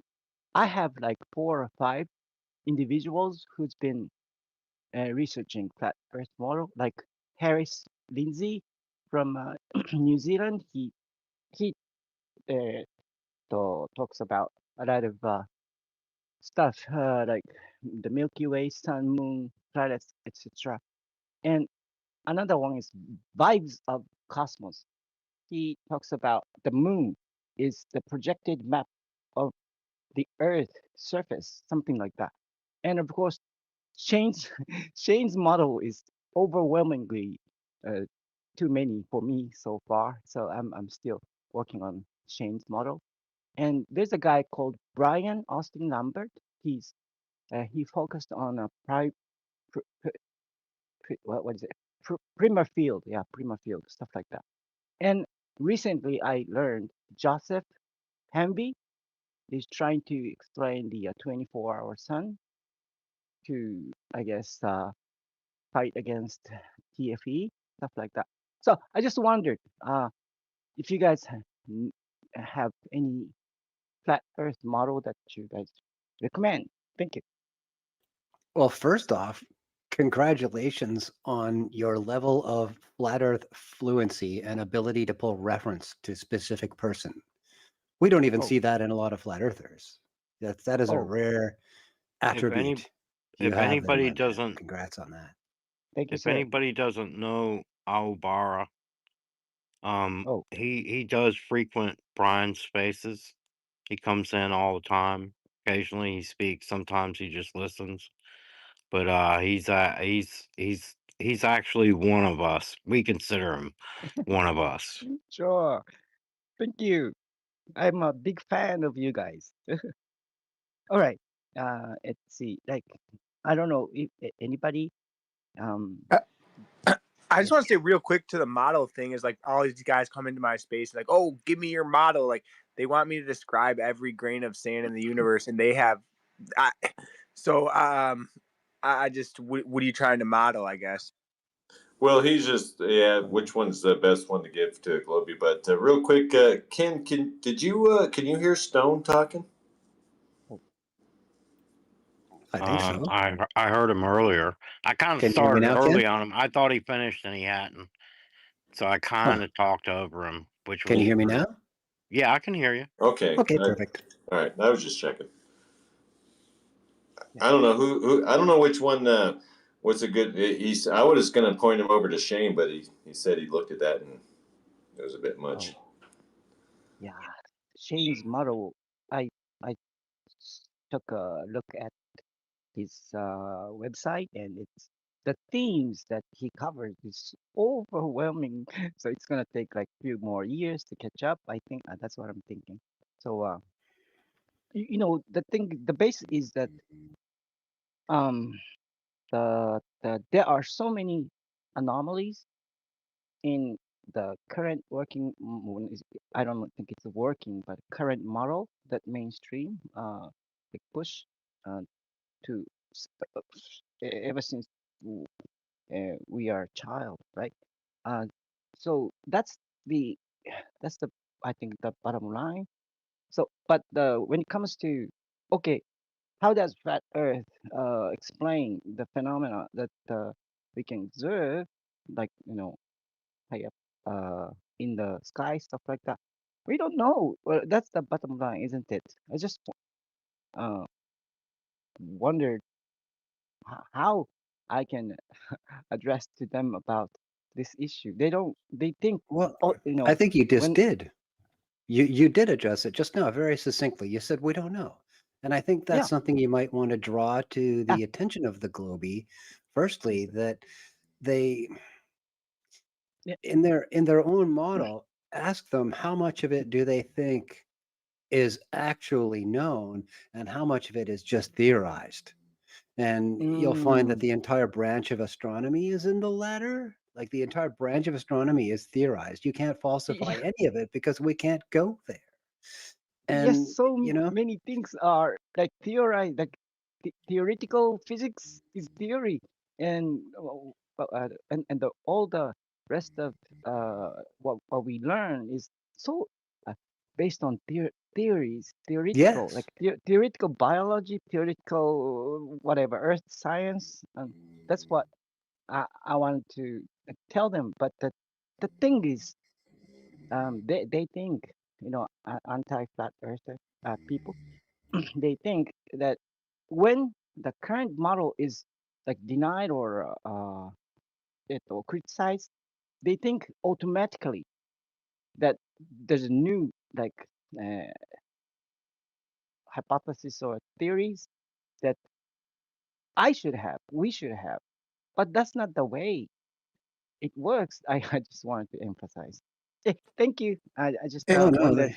you're onto Yes. it again there. And that's something Witsit frequently says very succinctly as well, is that Oh, that yeah. replacement is not a requisite of falsification, So you I see. know? Sir, that reminds me. Does Witsit have his own model? I haven't been able to.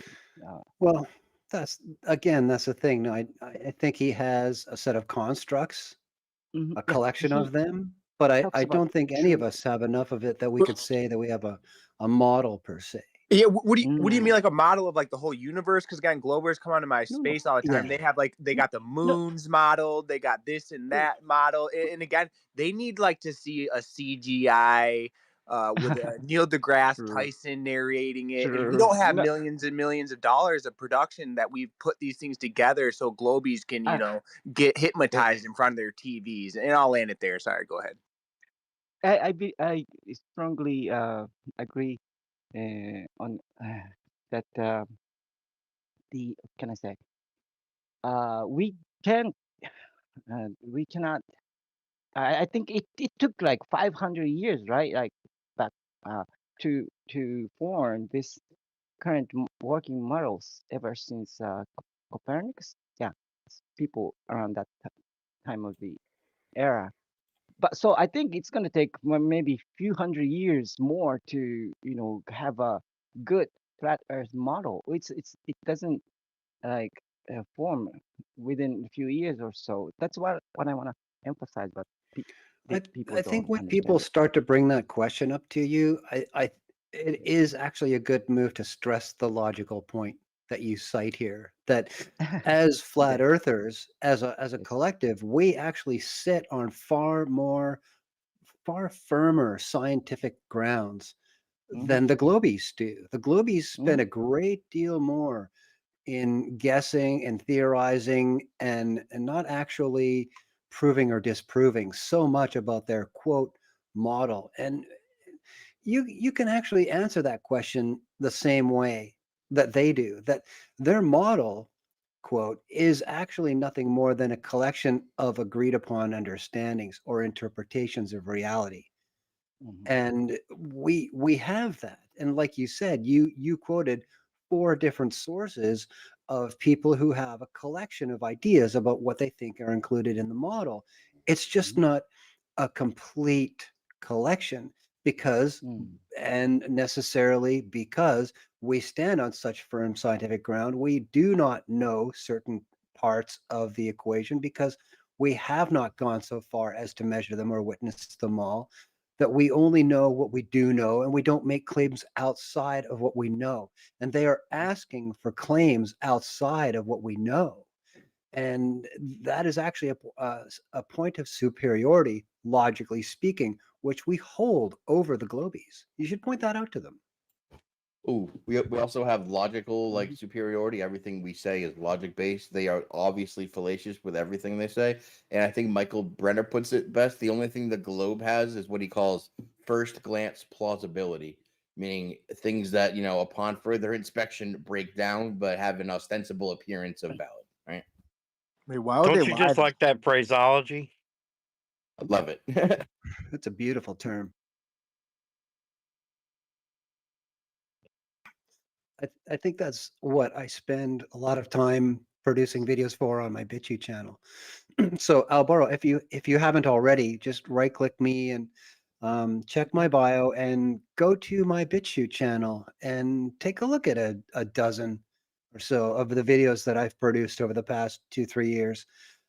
Most of the couple of thoughts videos are very succinct and straight up, complete with fully quantified points and formulae that you can bring to your friends who ask you these questions. And the videos that I present are questions you can bring right back to them and say, hey, the Globee model says this, the Globee formula is that. But when we plug in real figure, this is what comes out. Can you explain that? And see how far they get. Put them on the defensive. Okay, I'll do that. Thank you, Mr. Stone. Is that who I'm talking Certainly to? enough. That was me. Okay. Yeah. Yes, sir. I'll check on that. Thank you very much, So guys. glad. And Thanks for stopping by, man. no, yeah, my pleasure. Okay, thanks for you guys. Much love and respect from Japan. Okay, I'll go back to this now. Thank you. Dude, Thank what you, a Brian. super positive, joyful Arobara. person. No, Yes, Dude, sir. it was a pleasure speaking with you, sir. every Yes, time. sir. Me too. Yes, I try to stop by. My English is not my native language, so sometimes I feel awkward. But It's far sometimes better than Better my than most Japanese. Clovers. Trust me. Yeah, my Japanese sucks, man. I tell you that. You You do speak it better than some people that speak English natively. That's what I was thinking. no. Hey, thank you, so you guys. I'll go back to this now. I enjoy listening to you guys always. Thank you. Well, if you watch any of Stone's videos, make sure you take time to watch. It's a short video, couple of thoughts on the sun. It's got a really catchy tune. Okay, I'm looking forward to that. Watching those videos. I'm Is that gonna thing do that still now. in your head, Ken? Hell yeah! I downloaded that song, put it on my phone. Ken is eventually going to go postal and start killing people. And right after the event is done, he'll whip out some blood and paint, "Will it go round in circles?" on the wall. The cops will be mystified forever as to what he means by that. Only we will know. Yeah. So they'll never figure that out. Yeah, Aobar, I just realized I've been following him for like a while, and I can't remember where our first interaction was, but yeah, he pops in and talks every once in a while, but I think he listens more than anything, and it shows. Yeah, I tried dropping in on one of his spaces, but of course I couldn't understand anything that was being said. Ken-san, I saw your icon, but sorry that it was for the Japanese speakers. My audience was Japanese speaker. We are talking about the wellness. You know, the truth is not only the maybe the biggest truth or the conspiracy is about the shape or the movement of the earth, but there are so many things that open my eyes. That uh, I have millions of questions. So I go back to listener. Sorry. Thank you, guys. Yeah, dude, there's an argument to be made that we're wasting our time talking about the shape of the earth. If we can convince everyone that statism is evil, that nobody should have a government, that man can't be ruled, that there's no need for us to have an authority over us, then all of that other shit would fall apart. The system upon which globularity is projected would fall out. It'd be like kicking the stool out from the whole pyramid, but most of us aren't at that level yet. I think, like, I've heard truthers tell me we need cops or whatever, so I don't know. Well, it sounds like Japan's going strong. Telling you. Matter of fact, I was just talking about Japan. I got a post up top in the nest about Japan has invented an earthquake-proof house. It sits atop magnets, and Oh yeah, you got AI generated, bro. Did you hear that earlier? is it? Yeah, you got straight smoked. Yeah, you didn't see the No post I shit. sent to Brian. I was like, dude, is this house that I just generated on top of a volcano in the middle of the ocean, is this real? Can you tell me with certainty if this is real or not? All he gave me was a damn it Shane with a sweating guy, so I don't know if you guys can tell. I'm still decided on that one, man, because I want it to be real, because I want to buy that house. Dude, rustic log cabin in the middle of nowhere, raise some sheep or whatever. You're supposed to be on a volcano, so I don't know.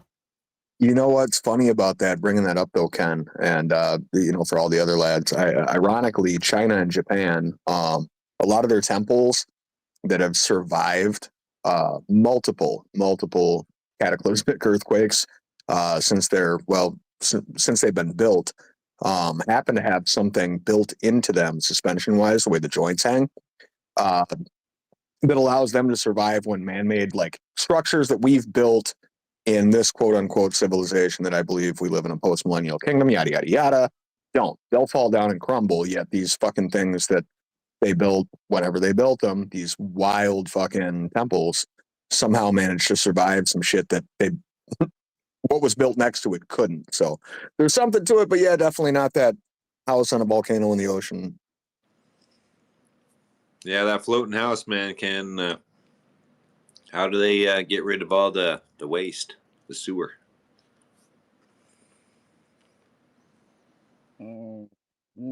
As far as I know, I've never heard of that kind of mechanism that absorbs the earthquake, vibration. But yes, like old temples in Japan, I several times hear the explanation about that. It's not really touching the what do you call it, the center of an axis of the temple is kind of not floating, but it's supported by other like poles. I don't know the structure.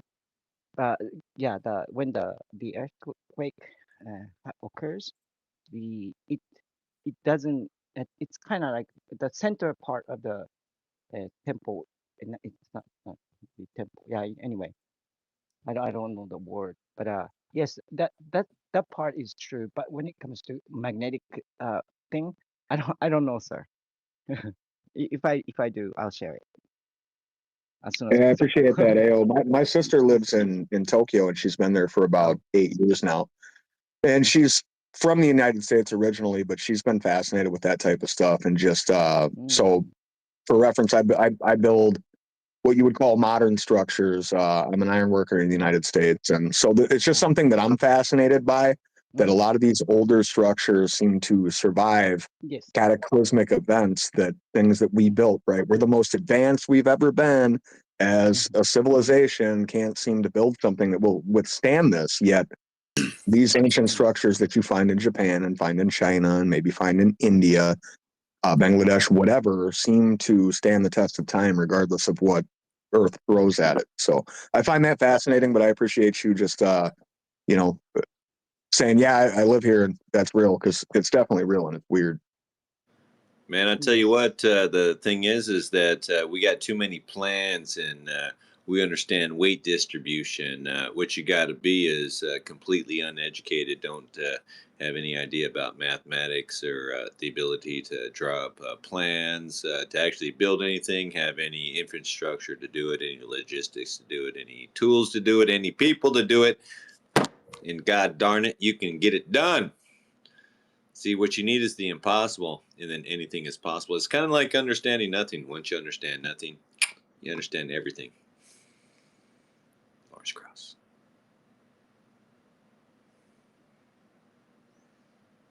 Philosophical mic drop. Yeah, everybody applauded, but everybody was on mute, Brian. We'll just move on silently, though. Damn it. I was clapping, but my clappy emoji's broken. Actually, all my emojis are broken right now. You guys might be able to see them, but I can't. Nah, So. I could hear him, dude. I don't know what you mean. I could hear them all. Well, I know think Alan. both. He's on that side. Alan could probably hear and taste them.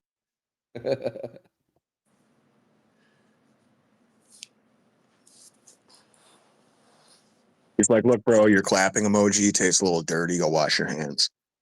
A little bit. That a sarcastic slow clap? I'm not buying. They're all sarcastic, man.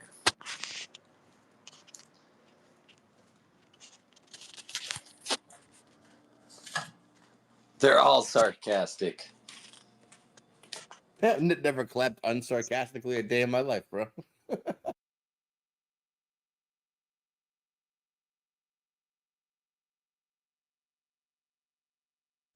that a hand? Do we have more people? Oh yeah, we got more hands. What's up there, Yeah, look at that. Daniel? Sorry about that. I was busy doing something real quick.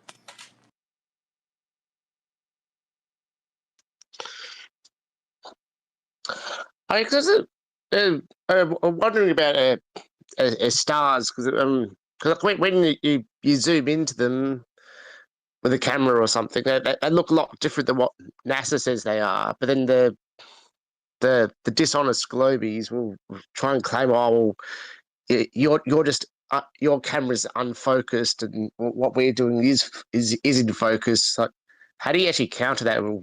Because I'm sure if you are zooming in, it is actually in focus. Well, yeah. It really comes down to differences in hardware.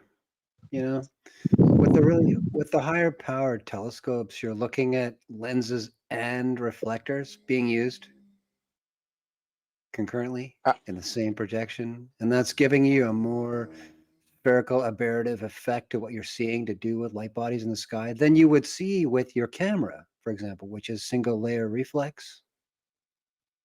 It's just a different light path and a different set of hardware through which the light is traveling, and again off of which in case of reflection.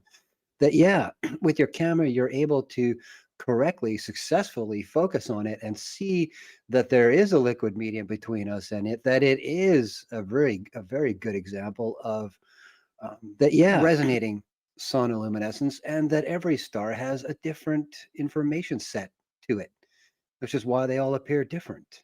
And you realize that the astronomer classification index is completely bogus because it's based on gaseous type, and then nothing of the sort is going on. So that's how you rectify that.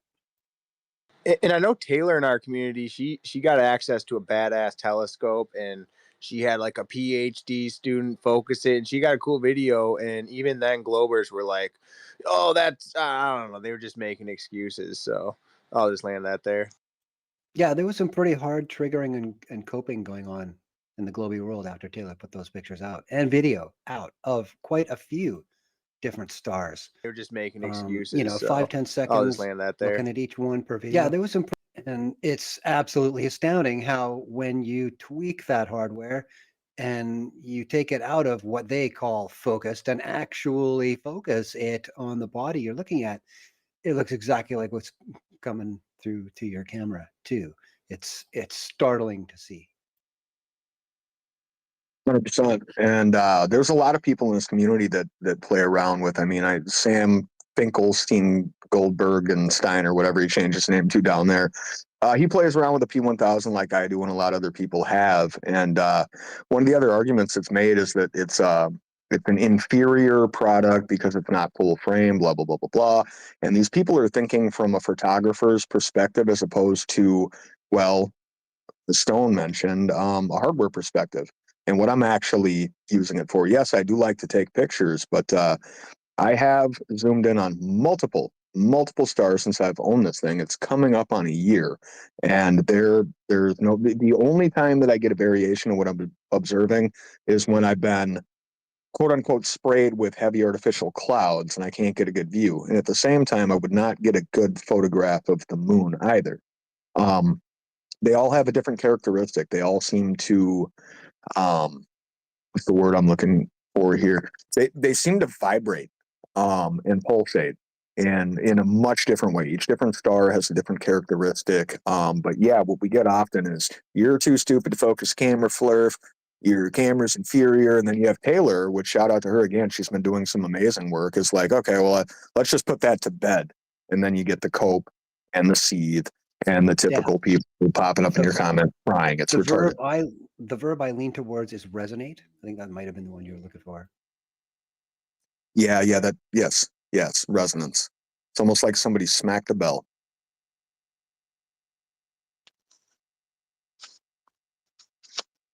Is there any way we could find Taylor's videos of the stars that she? Yeah, just check her out. She's on Twitter. Oh yeah. I think I follow her on Twitter. TAYLER. Yeah, man. I'm back. What did I miss? She was in here earlier. She's not in here currently, but if you've been listening to us, you're probably most likely following her. Yeah.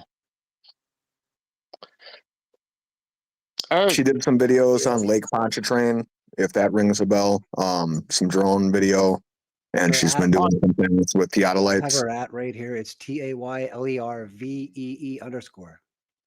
There's a shot of her and hubby in her bio. Once again, TAYLERVEE_. Taylor V. That's where you find her.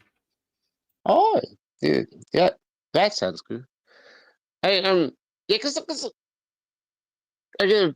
want to, I know, bring up flat Earth to other people, but I was wondering if I know if some of you guys could do like a 5-minute pitch to try and get people sales pitch for flat Earth, and I know maybe I could try and do that sort of thing. Shut up. Did you say 5-minute pitch, bro? It doesn't have to be. Well, I'll give you like a 5-second pitch, and we see way too far. Yeah, because I guess it's the idea when you want to engage someone and get them interested to look further. Because sometimes I have it. Sometimes I don't. We find it hard to try to. It's flat. Yeah. I mean, there are so many different things that are in conflict with the mainstream globe model that it's hard to even figure out where to start. And then somebody will just pull a whataboutism. But I mean, there's tons of stuff. I mean, one of the crazy things that Alan taught me that blew my mind is that over 50% of the stars are moving the opposite direction of, well, where they would be predicted. It's called negative parallax. That might break somebody's brain. I mean, we see way too far. The moon and the sun are conveniently the same size because one is 400 times specifically exactly further away than the other, right? And that's how we, I mean, I would just start with the mental gymnastics and sorcery needed to make a lot of things work. Dark matter, for example, like there's way too much. It's just like if we try to keep it simple and then we end up getting into these convoluted and very scientific conversations because, well, we have to, because all of these things are claimed in this fucking model. But we see too far is an easy go-to, and I think conspiracy hit it. Based on the map that we have for the circumference, the radius, why do I see way further than is predicted by that model? And then they'll invoke dumb shit, and then we get into these circular conversations. But find somewhere comfortable that you're well versed in being able to explain, and start there and see where it leads you. Man, my favorite is when you and give them all their stuff, what they believe in, and they go, "Oh, so you believe it's all true?" No, I just know what you do.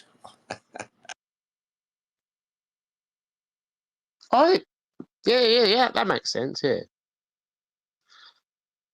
They just like Shane said, they got nothing to appeal to authorities. So see where they're at in the conversation, and usually it's at square one where it's like, all right, and that's the best way is be like, yeah, we see way too far. You could start talking about mice in space or snorkels and people drowning up there and all kinds of crazy stuff. But yeah, you kind of got to play it. You got to feel the guy out. It's always different with each different person. Somebody will have heard something about Elon Musk and want to talk about him, or I don't know. But yeah, man. Well, actually, hold on. One quick thing too, and then I'll shut up. One thing that I try to do to weed out the people that just want to shriek about something that might have been in your comments is just try to establish a baseline with them about what they understand about their own model. And if you find that you have to explain their model to them in order to find any kind of sense of direction forward in order to have a productive conversation, just pump the brakes on it and abandon that. If they don't understand their own model, they're literally just screeching at you about something that they saw in the comment section or you're on a list somewhere of flat earth idiots, and people just show up anytime you have a space and shriek. So just be cautious of your time. You only have so much. You can't get any more of it. Be careful. And on the whole model thing, that's how this stuff comes up. Is these guys McToon and whatever, Dan the scientist, whoever the hell their names are, they put out all these videos of, oh, flat Earth can't explain this, flat Earth can't explain that. And so when you start talking about, why can't the Earth be flat, you start talking about all the other things besides the actual shape of the Earth. And that's where people come into this stuff with, oh, where's your model? Because they saw some YouTube video and all land. And then you have to explain everything about all the stuff everywhere at all times simultaneously, or they won't be satisfied. So don't fall for that trap. It's what they do. Exactly. Dude, I put out a Flat Earth 101 from Rob Skiba recently that I posted, actually, and he goes through all of these arguments. I think if you're asking, like, should you tell anyone, or like, besides starting where they're at, is to give them the baseline, which is like what seasons, NASA Foundation, taken from Nazi scientists, yada yada. They got the basic model, the Copernican principle, how they start from a philosophical bias of we can't be at the center, we're not divine, how the rest of the scientific world is framed around that position, right? And then that's usually a good baseline. It's like, hey, here's like 3 or 4 truths. What do you think of that? That's when they say, why would they lie? Yeah, or they go back to that, whatever the next logically fallacious thing they want to spout. So that's really what it is, right? Because you made them uncomfortable. Another good one.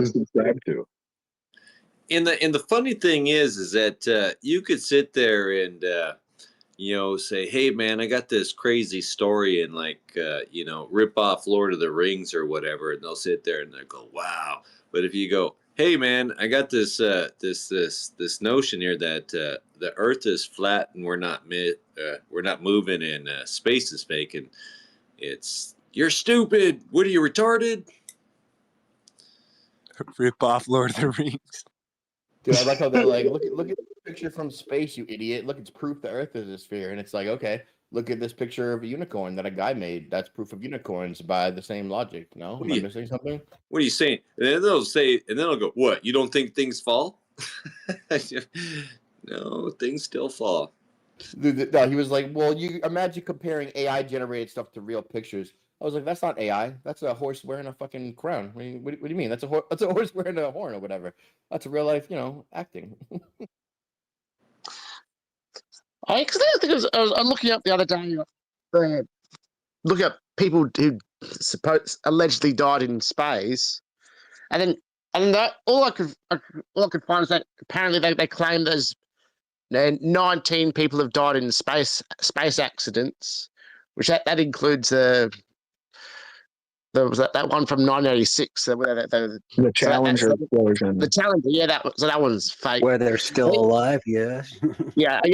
Oh, yeah, obviously they're still alive. But yeah, what I found interesting, and all the people that have supposedly died in the space accidents, there was only one accident where they supposedly died in space. Like I thought, well, isn't it space supposed to be so dangerous and then there's a vacuum space, like I could think like that, and it was like some one accident in 1971 where there were 3 astronauts were supposedly out in space and they obviously suffocated to death, but and it's never happened since. And so over 50 years, suppose this dangerous medium of space, no one's supposedly died out there, which I thought. Yeah, I don't even think that's been unbelievable, to be honest. So.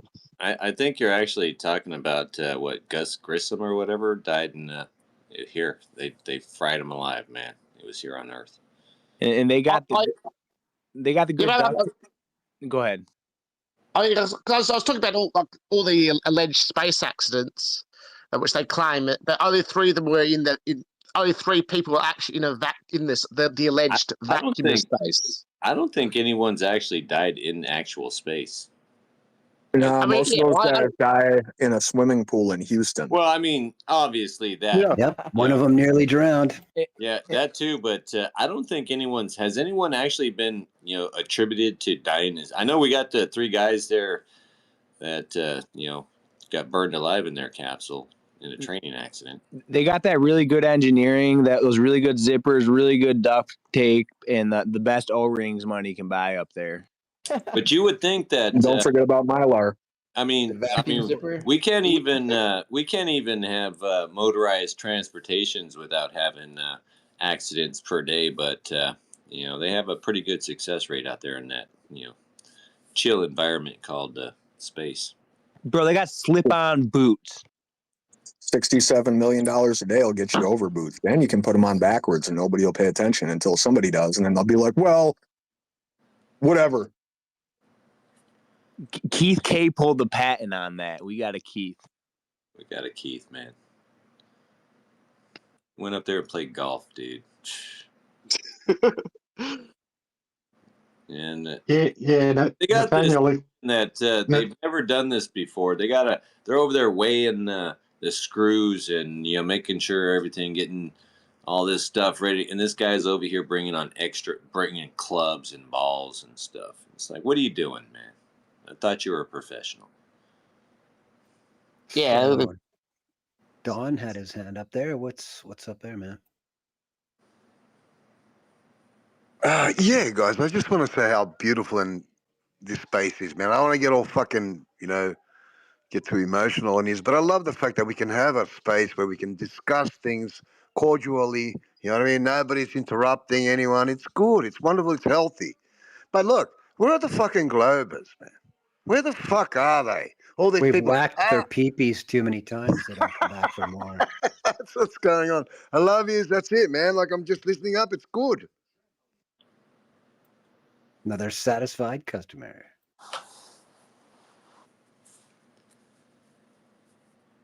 Man, is there any Globies down there? They're just scared to come around anymore. They just get cooked. They just make themselves look like a fool. Well, you can be bravely, logically fallacious and say it with your chest. Exactly. Logically. So things don't fall? What? You don't believe in NASA? NASA doesn't exist now? I think you can be brave and completely illogical simultaneously. I'm just saying, Shane. Like, you can say it bravely and still seem like How a come complete you fucking can't see retard. the Eiffel Tower? You can also say it like a sniveling twat, right? But that would be the antithesis of saying it bravely or whatever. How come you can't see Everest from here, dude? If the Earth was flat, I could see China from my backyard. Okay. Well, I mean, realistically, you should just be able to dig a hole straight to them. But, the deepest one ever dug is like 8 miles and some change. But, Isn't that wild? Would you come out feet first or head first?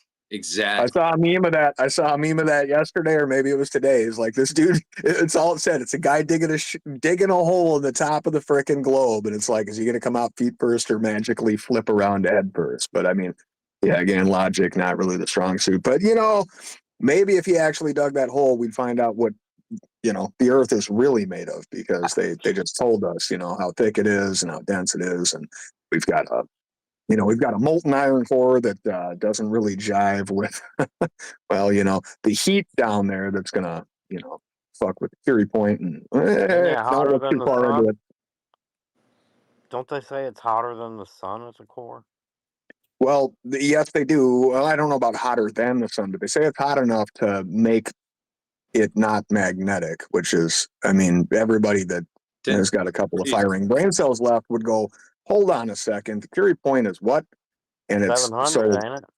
10,000 degrees, man. Magnetism is, well, you know what I mean? Like, most people would just start to short circuit for a second and be like, okay, I'm rebooted. No, that doesn't work. But no, everybody's like, yeah, that jives, because they told me it does. And how did they It's figure it out worse than again? that. Didn't they far use worse than that. What about gravity?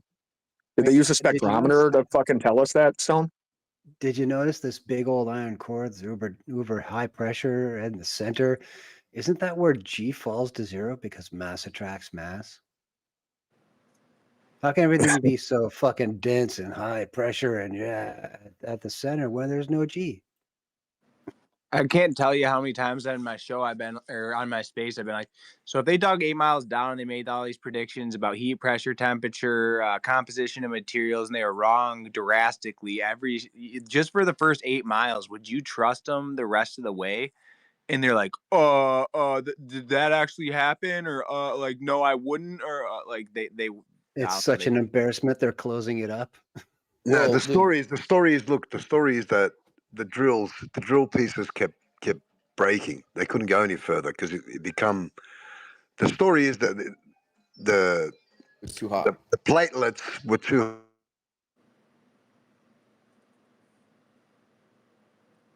I think he globed out. I think he globed out, or we lost you, Don. The thing about that thing. Yeah, no. They were saying that look, they got 8 miles down, but then what happened? By the way, this is a Russian expedition, and Rugged again. so what? Yeah, Don, Elon's getting you, Don. You're breaking up. You might need to. You might need to drop down and come back up. Okay. The thing about that argument is that it evolved, right? Because we were like, oh, Earth's magnetic field can't come from a core that's molten if it's past the Curie point. They were like, no, well, dumb flirt. Actually, now it comes from convection currents in the mantle that actually are caused by this heat transfer, which lowers the density, which makes it rise, which gives us a non-symmetrical moving magnetic core that we can explain anything with, right? So that's how it Simultaneously probably Yeah. also somehow explains volcanoes. Like, it's fucking ridiculous. But to show you how little I give a fuck about that argument, because it's just patently absurd. Does anybody here actually remember how they told us that they got that? Was that spectrometer? It started with an S. Spectrometer. It was a spectrometer, right? Yeah. Spectroscopy. It was either a spectrometer or spectroscopy. And so, yeah, that'll tell us that's how they figure out that these fart clouds out in space are made of what they're composed of. So they told us that that's the composition of the Earth all the way through. And people are like, yeah, that jives. They did that with seismology. Yeah. Vibrations are telling you what the composition is all the way through the Earth. Must be some good vibes. But yet we don't use it to find anything else, but we built this thing just to find out what the center of our Earth is. 10,000. Well, if the center of the Earth is zero gravity, does that mean that our core is like weightless? Yeah, I mean, it's floating in there. The But bottom not massless. is And floating. apparently there's a ton of iron. Yeah, right in the middle of it. I'm telling you, they probably also invented that to figure out how many licks it takes to get to the center of a Tootsie Pop, because it makes that much fucking sense to me on its I face. want to talk to that owl. Where is he? And the funny Oh, thing, they killed him. They killed him right after the commercial, and somebody ate right? him. Guaranteed. He can't talk. And the funny thing about it is they don't want to attribute any of those magnetic properties that they say that's got down there to anything other than a compass. Can't be anything like, that's causing your gravity. An attraction of some sort.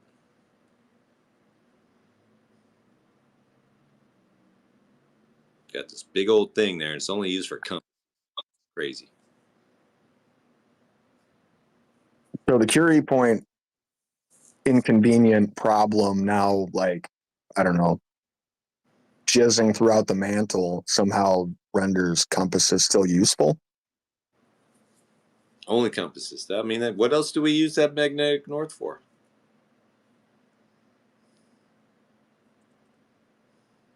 Just compasses. That somehow point to the north, but not to the center of the Earth, where it comes from. Whatever, man. Whatever. I'm still waiting for one of those solar ejaculations to fuck up my power grid. Just real quick, I asked Grok about all going down and the composition. They predicted granite to ballistic shift at 7 kilometers. Instead, they found granite all the way down. So they were wrong there. Water discovery. Water was a shocker at depths of 6 to 7. So they didn't expect this. So all these things, the rest of the way, whatever, a few thousand miles, they got it. And they figured out that the crust of the Earth is 20 miles thick. Barely 7.8 miles down. Seismology, man. Love it or leave it. I mean, why we don't use this to find everything? I mean, know where all the oil is, all the diamonds are, all the crystals are. I mean, we got the seismology, man. The heat was double what they expected at 8 miles. So these guys are way off. The heat was double at 8 miles.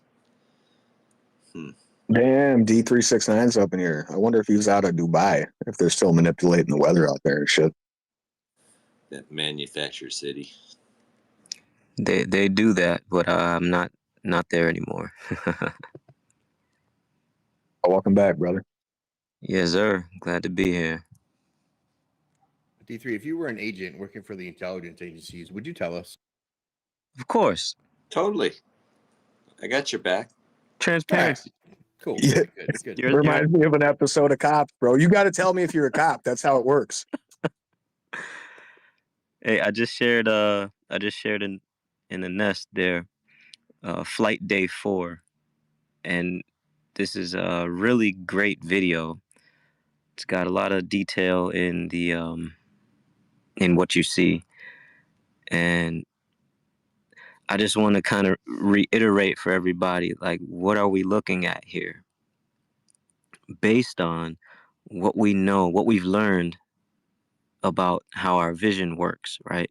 Look at that supposed globe and keep in mind that perspective does not stop just because you raise up a couple hundred miles off the surface of the Earth. You're still seeing in perspective. And when you look at it, just really think about what you're looking at. Is anything curving down and away at the horizon? If you look carefully, the answer is no.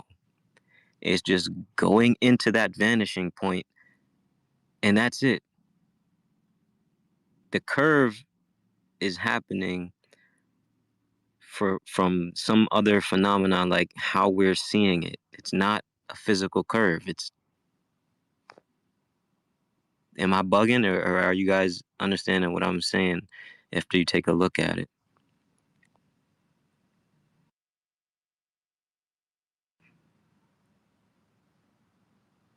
Like, if anybody down there wants to discuss it, I'm open to that. Speaking of that, the Czech branch of Aether Cosmology put up a balloon that I didn't know about like 3 months ago and took some footage of some super flat as fuck Earth.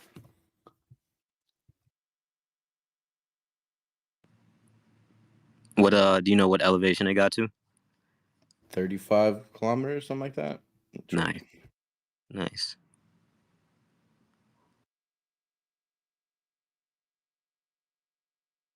Yeah, they're putting us to shame. So we got to do some more stuff over on the on the U.S. branch to try and match their intensity.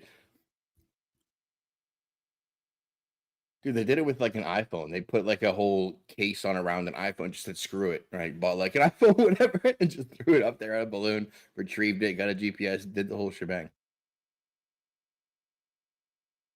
Well, if Elon can orbit over the poles, I think, again, back to my original idea, we should be able to circumnavigate with mid-air refueling, north to south. But, it's 2025 and we still can't do that. But, we know exactly the composition of the thickness of the crust, the mantle, the core, even ignoring its carrier point, and all the other things we discussed. So, yeah. Shit, man, I can tell you the volcanic composition of Jupiter's moon and Mars and other celestial bodies. That comet over there has a geo. The stuff they claim to know is ridiculous. He just mentioned something also a little important for anyone looking at these images and thinking that's a physical horizon, right? He just mentioned about these craft going over the pole. So when you look at that, when they're actually over the pole in the videos, I think it was day 3 they did that.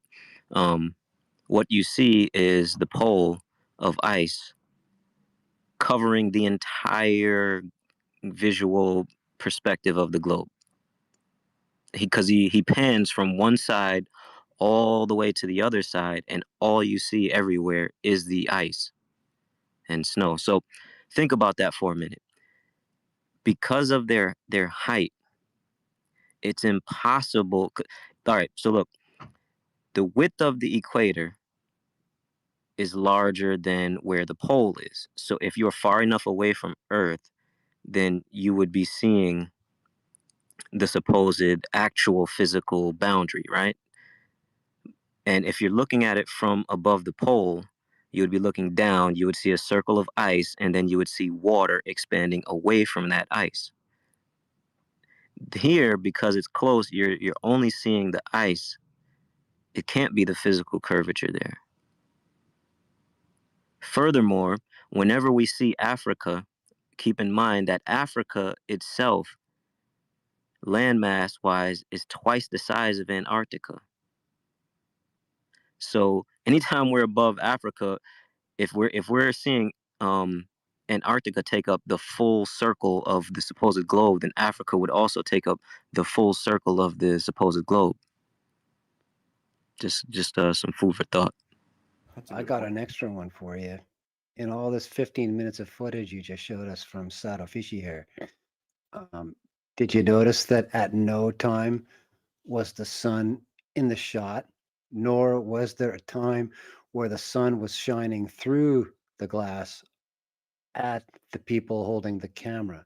And you see their reflection very weakly in that glass occasionally, but you'd never see anything like direct sunlight, nor the effect ever with this camera. I've seen a lot of footage of it now, and I don't ever see it. Yep, another interesting point.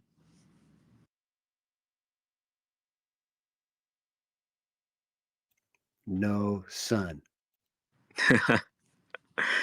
Yeah, man, when you watch this stuff, guys, just really watch it analytically, man, and think about what you've learned in this group and how it applies to the visuals. I mean, you got to hand it to them. That the screen outside this window is just amazingly crisp resolution. Nice, pretty pictures they got going on this time. Give them some kudos where they earn it. But somebody screwed up in perspective, in the perspective department. I mean, there's the odd star off the horizon in some of this footage. Very, very daring to actually show a single star. But where's the freaking sun? That's what I want to know. Dude, I I've think seen. I think there was one sunspot somewhere, but I don't know exactly where. Not in this footage. I didn't. I think it was a couple days ago I saw one, but Yeah, they I don't show know. the odd weak hot spot off the surface of the Earth, but they don't ever show the sun in the sky, nor its effect on the people inside the craft. Like there are no light rays coming through. You know what I mean? It's just the screen.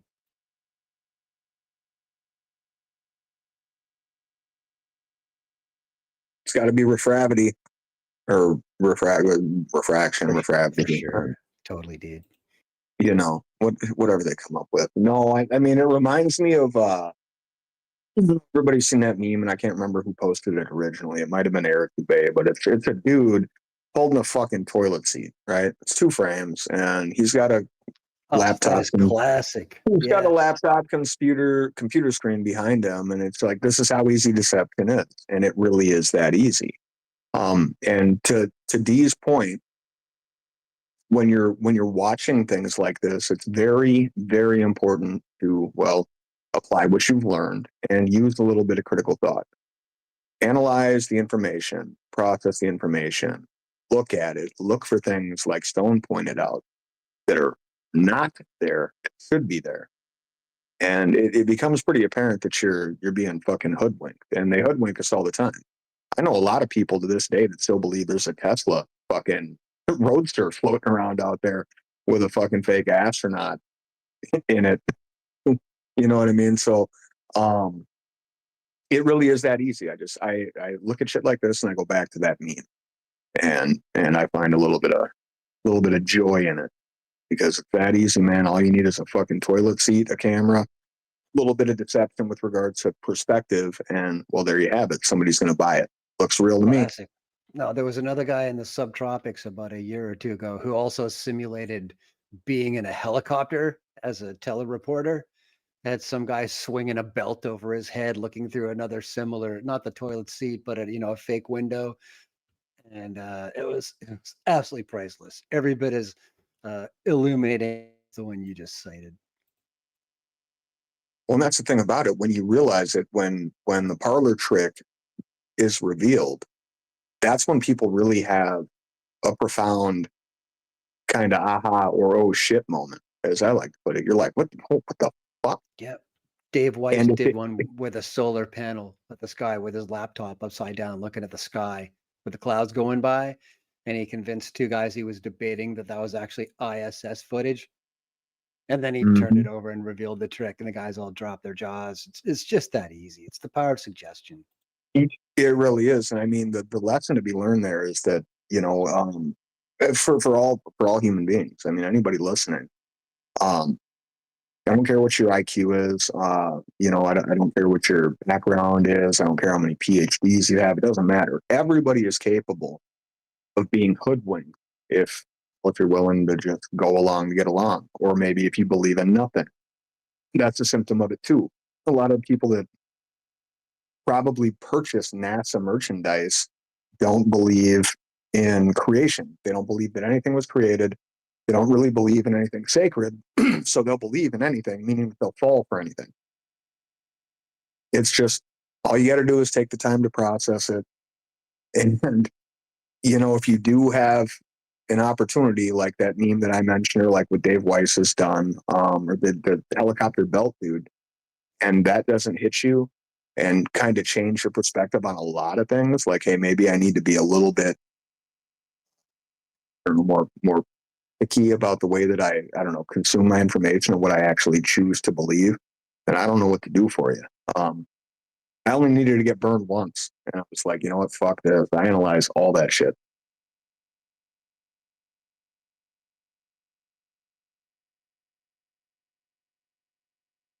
And that's not to say I won't get tricked again, because I could. You know what I mean? But this is why we kind of why we lift each other and hold each other up, man. A lot of people are paying attention to different things at different times. But yeah, I mean, don't get duped by that shit.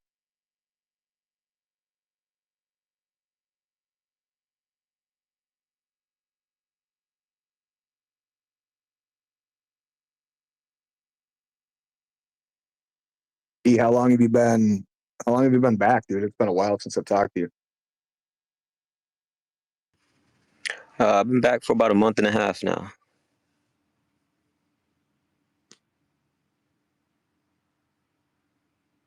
Back from the high trust society to the low trust society.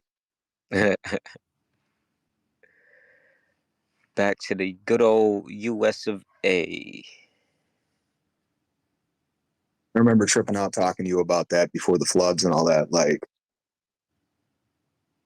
how crazy it is up there. You know, you just leave your shit laying around and nobody's fucking with it. Oh, yeah, yeah. You come back here. Yeah, you better keep your keys in your pocket now, bro. You might have got too comfortable there. No, it's a fact. Gotta be on point. Although I'm in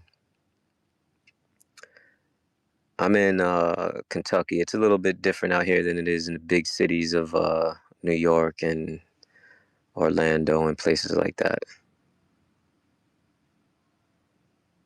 I can imagine that. That's probably like being out here in the Midwest, as long as you get away from Murderapolis. I live far enough away from there to be comfortable. I don't lock my doors up here. Like, I know all my neighbors type shit, but I had about an hour and 15 minutes south of here. It's a different story. So, yeah, no, I'd imagine Kentucky's kind of like the Midwest. Yeah, it's a little more relaxed. You might get away with leaving your bike unlocked for a night or two. Just don't leave it out for too long. A couple nights somebody might not notice, but 3 or 4 or 5, yeah, that puppy's probably gone.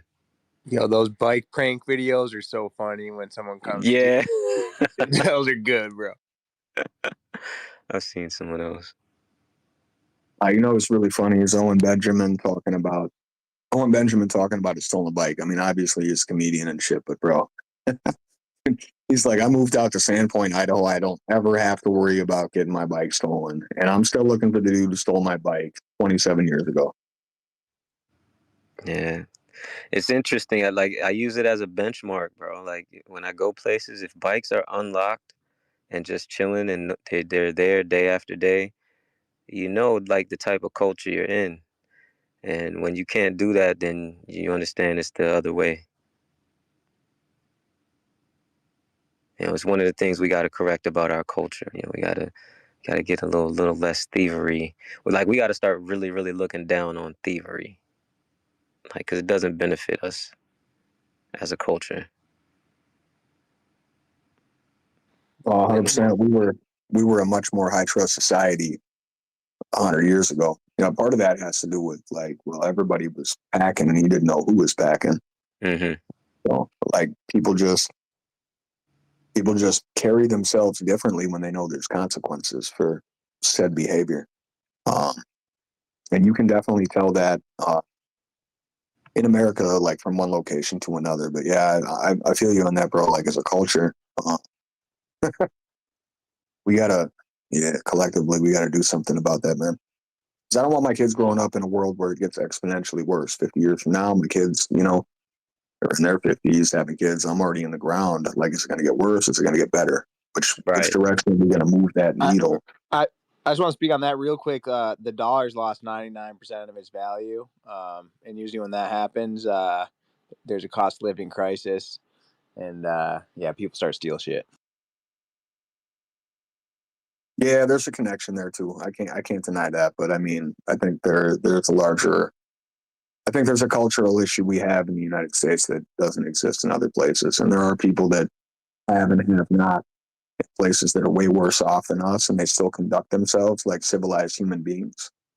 Because culturally, it's frowned upon. You could literally be ostracized from your community, your village, wherever you might reside for behaving in such a manner, whether you're in poverty or not. So I think the fiat to an extent plays a role, but I think that again, what he's talking about, the culture, there's an issue there. There's a rot in this country that, I mean, it's got to be torn out at the root. Like, you can't just address it in one location; it'll just move somewhere else. You don't get rid of it entirely, man. It's going to be there in perpetuity. So again, I'll land it here, but I just, that makes me. I got 3 boys, man. And I wonder about what it's going to look like for them if their generation isn't able to do something about it, because my generation is on the tail end of having a voice anyways. So who knows what it looks like here in 30 years, 40 years. I completely agree, Orwellian. I kind of feel dumb saying that kind of stuff all the time.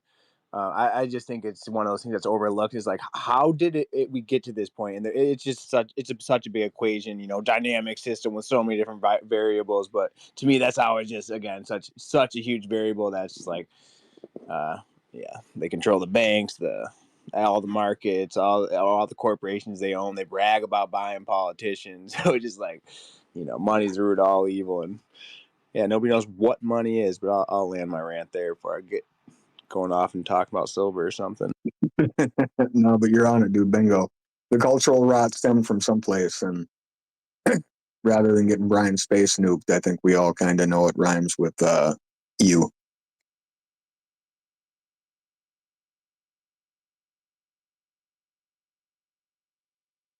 You get the porn, the Hollywood bullshit, the music industry, the hip hop, all the degeneracy that comes from there.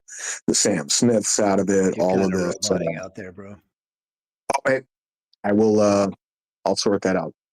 Speaking of robots, is that D369 I see? Yes, it is, man. What's up? Yo, what's up, D3? Chilling, enjoying the convo. We got any globies on deck?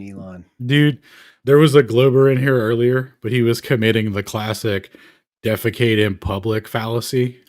Oh no. So we had to promptly escort him out and get a janitor in here to mop up. It was crazy.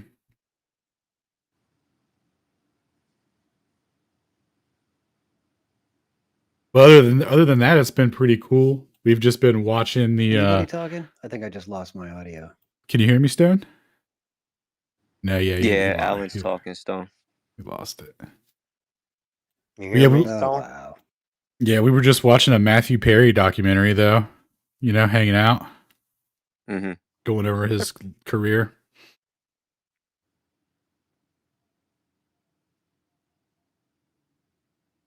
On Discord?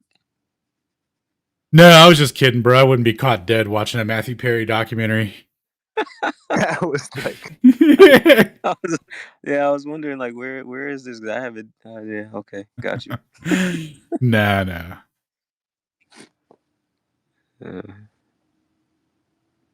Where are the Globers? Where are the We got to get a song. I don't think there's any Globers, bro. I think there's just confused flat earthers. Like, we're all using the same graticule, and we're using the stars to measure it flat. Like, we're using radio wave signals, line of sight to guide planes for hundreds of miles to show that it's flat. Like, I don't think anyone actually believes in a globe. I think most people just believe in like space travel at this point, and they're just kind of like holding on to the idea that, like, Rocket Daddy will take them to the space sky. But like, other than that, I don't think they actually like care about the globe. Like, they've never think about this, bro. Your whole belief system is like, I believe in physical curvature. It's like, but where is it? Well, we can't see it because it fluctuates throughout the day. We have a field of visibility that's not to be confused with an azimuthal dome of vision that prevents us from seeing this physical curve. You can only see it on a super nice day, and then if the weather changes, like, at all, then you can't see it anymore. But it's there, like, but you just have to look really hard. Like, all right, dude. Trust me, bro. Hey, can you guys hear me or Stone any better? I think we both got Elon'd out. We're good. All right, right on. Space Daddy. Yeah, he's gonna take him to the sky. You guys remember when they were like, we're gonna build hotels and shit in orbit that everyone can go and visit, and then they were like, well, we'll put hotels on the moon, and then now they're gonna go do a hotel on Mars or whatever. I just talked to a guy on my space who came in. Dude. He said he was a billionaire investor, and he was like all in space hotels. I'm like, good luck, bro. Yeah, that was like his best proof that the Earth wasn't flat too, or something. His best proof was that he invested in a MLM. Hell yeah, bro. Yeah. Like, when everybody's got the Neuralink device implanted in their brain, you'll be convinced that you're living in Mars and you're, well, they're selling hotel rooms up there and the whole 9 yards. But the problem is the fucking firmament, and until Rocket Daddy can get through it and stop making these weird. Do you guys remember that Elton John song, Rocket Daddy? Or whatever, something like that. I think it kind of went. I can't really do the tone. Stone, help me out here. You're a music lad. Rocket Daddy. What was that again? I was listening to something else. Sorry. Rocket Dad. Was that it? Rocket Father? No. Rocket Man. Rocket Lad. John saying Rocket Lad. His kids while driving home.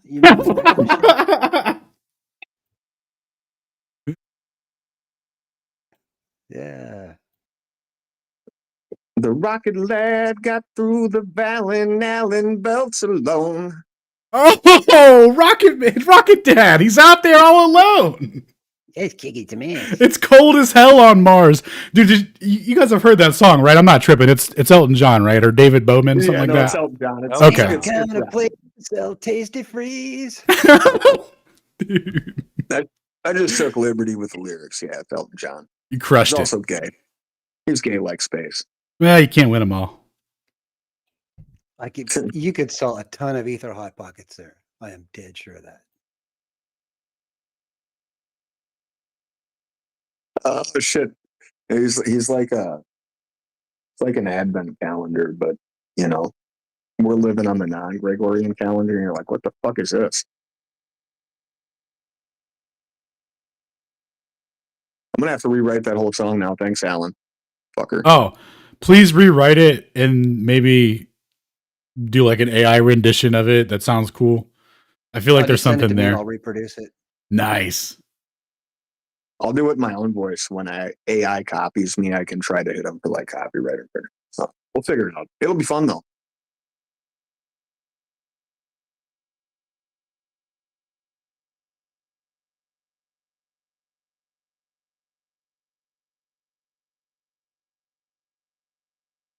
I wonder if Rocket Dad wore overboots on the wrong feet though.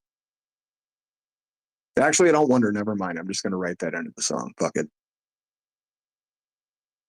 Mars ain't no place to raise your kids. Quote from Rocket Dad.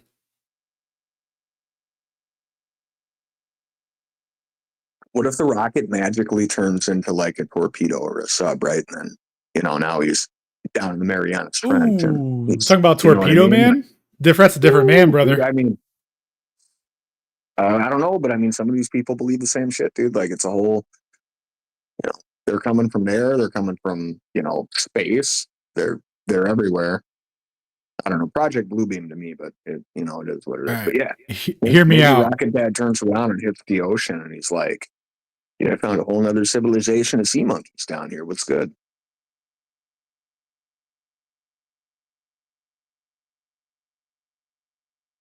All right, I'm landing the. How do you guys feel about kaiju cosmology? There's giant sea monsters in the sea that come to land and fight. Anyone into that or no? I mean, how are they going to do this? Are they going to have some sort of apparatus that these guys can wear so they can go out of the water so they can breathe? What are we talking about? Hour 45 here? What are we talking about? They just throw stars at David like Chinese stars, but they're like super, super, super charged water. Alex Jones probably sells them, to be honest.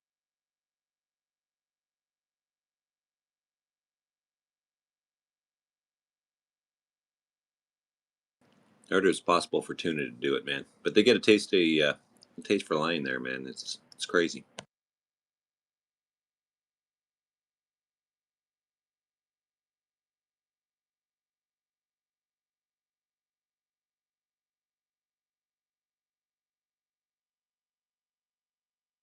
Wait a minute. I had to think about that twice. So the tuna get a taste for lion. Man, you ever see the other guys? That's where it's okay. I was wondering why that resonated with me. I couldn't put a finger on it. Yes, I remember. Have a desk pop. Have a desk pop. It sounded real. I love that they give him a wooden gun after that. Like, you got to carry that. So you're an idiot.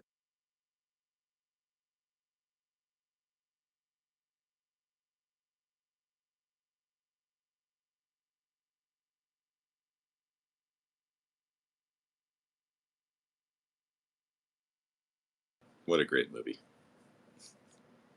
I mean, by that logic, Elon should get a fake launch button every time he scrapes the firmament. Operation Fishbowl.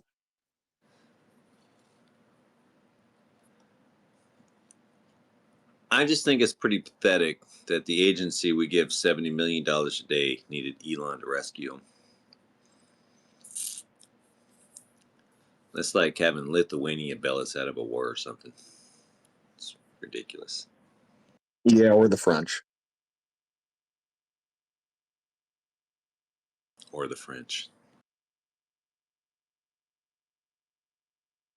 Only thing those fuckers did right ever in their entire history was, well, their revolution and then waving like bed sheets tied to mop sticks because, you know, they're French.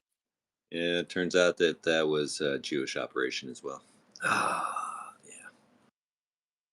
Classic. There's Speaking no way. of There's no way. the French, I'm going to hop off for the night, lads. But before I do, shall we do a quick recap on just like a quick tally on where we're at with globe curvature versus non-globe globe curvature and globe motion versus non-globe motion. So I love the hashtag Aries success hashtag there. You'll notice a lot of lads don't come in and argue that when you put a water-filled telescope to starlight that the angle increases because the Earth's in motion. No one comes in and argues that, unfortunately. So nice, easy implication of stationariness there. Then, of course, we went over the shadow sets with the direct geometric implication that the shadows setting on a globe would cause the shadows being cast by an object to be higher than the object itself casting it. And then on top of that, there would be an abrupt ending to the shadows due to the hard 15 degree per hour rotation. But what was actually measured was the shadow never exceeding the height of the object casting it. And when you do trigonometric functions back to the light source, you'll find that it wouldn't be possible for the sun to be quote unquote setting below the horizon to produce the shadow that was actually measured, where it doesn't get cast above the object casting it. So a nice geometric impossibility there involving a triangle.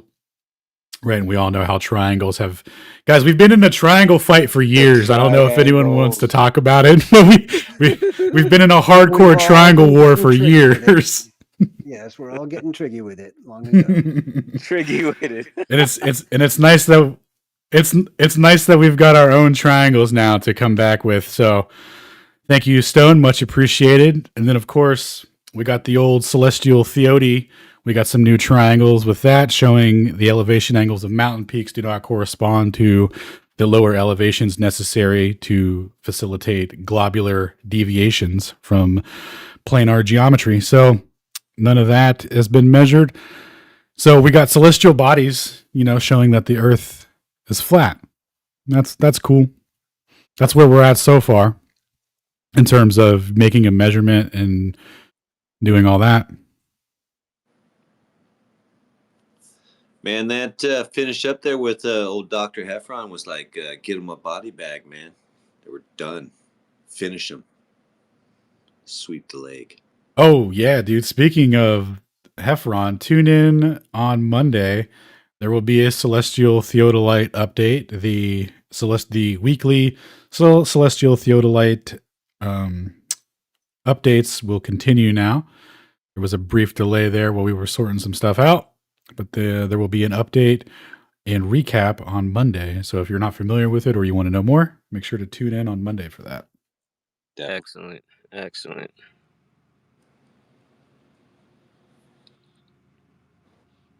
So no globies down there, huh?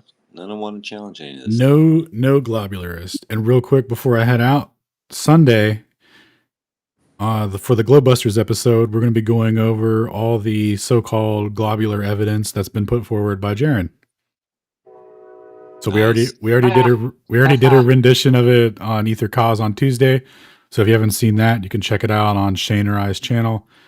But yeah, we're going to be doing it again on Globebusters with a more refined version, adding some stuff, getting into some more particulars, and following up on some additional claims that were made on, I think it was Friday or Saturday or something by Jaren. So we'll be touching up on those on Sunday. So check those out. Nice. Leave that dude, Jaren. To top all that off, tomorrow night is trivia night. Will be the second and final time I'm hosting. We're up for some triple indemnity, and everybody is welcome to play. Is that on Discord or what? On Discord, you betcha, man. All right. What time? 10 Eastern. 10 Eastern. Yeah. Okay, 10 Eastern. Yeah, I was just going to ask if you guys are doing anything Saturdays. So I've been, the whole stationary Saturday thing hasn't been filled, and I've been hosting spaces. So I was like, well, fuck, I'm going to do something every other Saturday when I don't have my kids. It'll be like, won't go late, but probably mid-evening, kind of open mic shit, but we'll still get flat with it.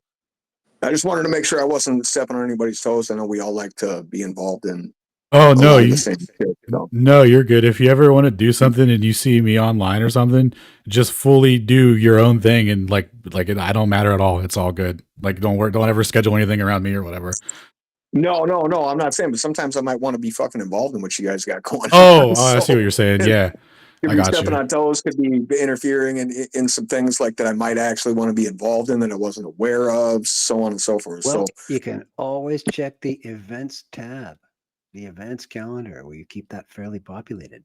Oh my God, I'm so bad with fucking Discord Stone. I'll figure it out, I promise. But yeah, no, I'm going to kick something off tomorrow. It'll be earlier. I'm probably going to jump in and do this trivia thing, so I want to check that out. But for anybody listening, you're bored on Saturdays, every other Saturday, I'll kick something off. We'll mostly be, free open mic, kind of gabbing like we do here, and we'll just have a good time until something else pops off, and we'll go do that. Love you guys. Right on. Shout out to Alan and Aether Cause. What's up? What were you gonna say? Well, I said later, G. Later. Yeah. Later, bear. Hey, watch out for them polar bears, dude, and those hybrids, Alan. You stay safe, please. I'll keep an eye out. Reddit was wrong. Global warming has put you in a really dangerous position. And like, I just don't get caught, bro. Don't get caught. I'll summon gypsy magic for protection. That's what it's all about, man. The gypsies.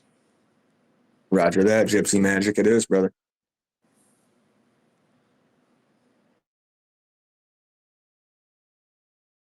All right, lads and ladettes, you heard the schedule earlier, and you heard the most important piece of advice. If you don't have gypsy magic protection protecting you, find the nearest gypsy and see